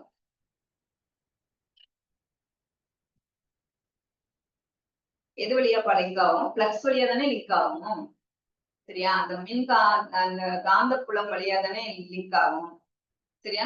அப்போ வந்துட்டு ஆப்ஷன் சி, கூலிங் காயில் வழியாலாம் போகாது, ஏர் வழியாவும் போகாது. பிரைமரியில நம்மளுக்கு உருவாகிற எனர்ஜி இருக்கு இல்லையா, அது செகண்டரிக்கு எப்படி போய் சேருது? ஃபிளக்ஸ் வழியா தான் போய் சேரும். இப்போ வந்துட்டு இந்த டிரான்ஸ்ஃபார்மருக்கு போட்டோம் இல்லையா, இது வந்து கோர், இங்க பிரைமரி காயில், ஸோ இங்க செகண்டரி காயில். இது வழியா தான் வந்துட்டு ஃபிளக்ஸ் போகும். இந்த கோர் வழியா நம்மளுக்கு இதுதான் வந்துட்டு ஃபிளக்ஸ் வழி. இது வந்து ஃபிளக்ஸ். இந்த பிரைமரியில இருக்கிற ஃபிளக்ஸ் அப்படியே வந்து கோர் வழியா செகண்டரிக்கு வந்து லிங்க் ஆகுது. அப்போ ஆப்ஷன் சி, அது ஃபிளக்ஸ். ஃபிளக்ஸ் என்ன சொல்லுவோம் தமிழ்ல? மின்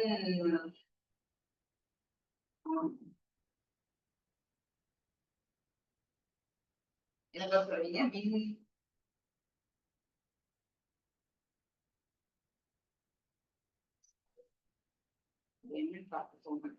அடுத்து transformer core is laminated. Transformer கோரை ஏன் லேமினேட் பண்றோம்?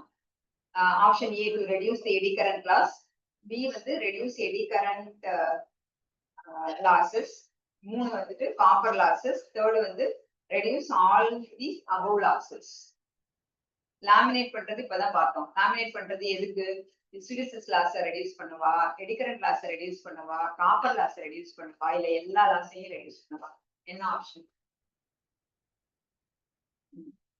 எந்த லாஸ்? Eddy current loss. நம்ம இப்பதான் இந்த கிளாஸ்ல தான் பார்த்தோம். எடி கரண்ட் லாஸ் மினிமைஸ் பண்றதுக்கு தான் லேமினேஷன். இது ரொம்ப இம்பார்ட்டன்ட் கொஸ்டின். இது வந்து உங்களுக்கு அடிக்கடி கேட்கலாம்.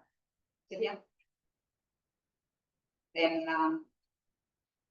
the path of the magnetic flux in a transformer core should have, அதாவது அந்த மேக்னெட்டிக் ஃப்ளக்ஸ் இருக்கு இல்லையா, ஃப்ளக்ஸ் வந்து ஃப்ளக்ஸ் பாத் இருக்கு இல்லையா, அந்த பாத்ல வந்து அந்த பாத் வந்து எப்படி இருக்கணும்? ஹை ரெசிஸ்டன்ஸா இருக்கணுமா, ஹை ரிலக்டன்ஸா இருக்கணுமா, லோ ரிலக்டன்ஸா இருக்கணும்? High reluctance, low reluctance, high resistance, எப்படி இருக்கணும்? லோ ரிலக்டன்ஸா இருக்கணும். நம்ம பார்த்தோம் இல்லையா, அந்த நம்ம பிரைமரியில உருவாகிற ஃப்ளக்ஸ் கூட நம்ம செகண்டரிக்கு போகணும் அப்படின்னா நம்ம அதனாலதானே நம்ம அயன் கோர் யூஸ் பண்ணணும்னு சொன்னோம். லோ ரிலக்டன்ஸா இருக்கணும், ஹை பர்மியபிலிட்டியா இருக்கணும். இங்க வந்து நம்மளுக்கு எதை வச்சு கேட்டிருக்காங்க அப்படின்னா ரிலக்டன்ஸ் வச்சு கேட்டிருக்காங்க. ஸோ ரிலக்டன்ஸ் ஹையா இருக்கணுமா, லோவா இருக்கணும், இல்ல ரெசிஸ்டன்ஸ் வச்சு சொல்லியிருக்காங்க. ஹை ரெசிஸ்டன்ஸா இருக்கணுமா, லோ ரெசிஸ்டன்ஸா இருக்கணும். இது வந்து மேக்னெட்டிக் சர்க்கியூட். அப்ப ரிலக்டன்ஸ், ரெண்டு ரெசிஸ்டன்ஸ் ஆப்ஷனையும் கேன்சல் பண்ணிடணும். லோ ரிலக்டன்ஸா, ஹை ரிலக்டன்ஸா? ரிலக்டன்ஸ்னா என்ன? நம்ம விளக்கு விசைன்னு சொல்லியிருக்கோம். ஸோ அதை வந்து ஃப்ளக்ஸை எதிர்க்கிற விசை. ஸோ ஃப்ளக்ஸ் வந்து நமக்கு அதிகமா வேணும் அப்படின்னா அந்த எதிர்க்கிற சக்தி கம்மியா இருக்கணும். அப்போ லோ ரிலக்டன்ஸ். புரியுதாப்பா? புரிஞ்சுது அது வரைக்கும்? ஸோ நிறைய கொஸ்டின்ஸ் நம்ம 4 o'clock கிளாஸ்ல கொஞ்சம் டிஸ்கஸ் பண்ணலாம். இது வரைக்கும் பார்த்ததுல டிஸ்கஸ் பண்ணிட்டு நம்ம அடுத்ததுக்கு போறோம். ஓகேவா? டைம் ஆயிடுச்சப்பா. புரிஞ்சுதா? வேற யாருக்கும் புரியலையா? புரியாம இருக்கீங்களா? எதுவும் புரியல அப்படின்னா அது எது புரியல அப்படிங்கறத பார்த்துட்டு சொல்லுங்க. அடுத்த கிளாஸ்ல கிளாரிஃபை பண்றேன். நீங்க அப்பப்போ என்ன புக் வச்சிருக்கீங்களோ அதை கோத்ரூ பண்ணுங்க. கோத்ரூ பண்ணிட்டு உங்களுக்கு புரியுற மாதிரி நீங்க நோட்ஸ் எழுதிக்கோங்க. சரியா? மதியானம் நம்ம என்ன ஒரு 10 to 15 கொஸ்டின்ஸ் பார்க்கலாம் பேசிக். ஓகேவாப்பா? புரியாதவங்க ஹெசிடேஷன் இல்லாம கேட்குங்க. ஓகேப்பா, நெக்ஸ்ட் கிளாஸ்ல மீட்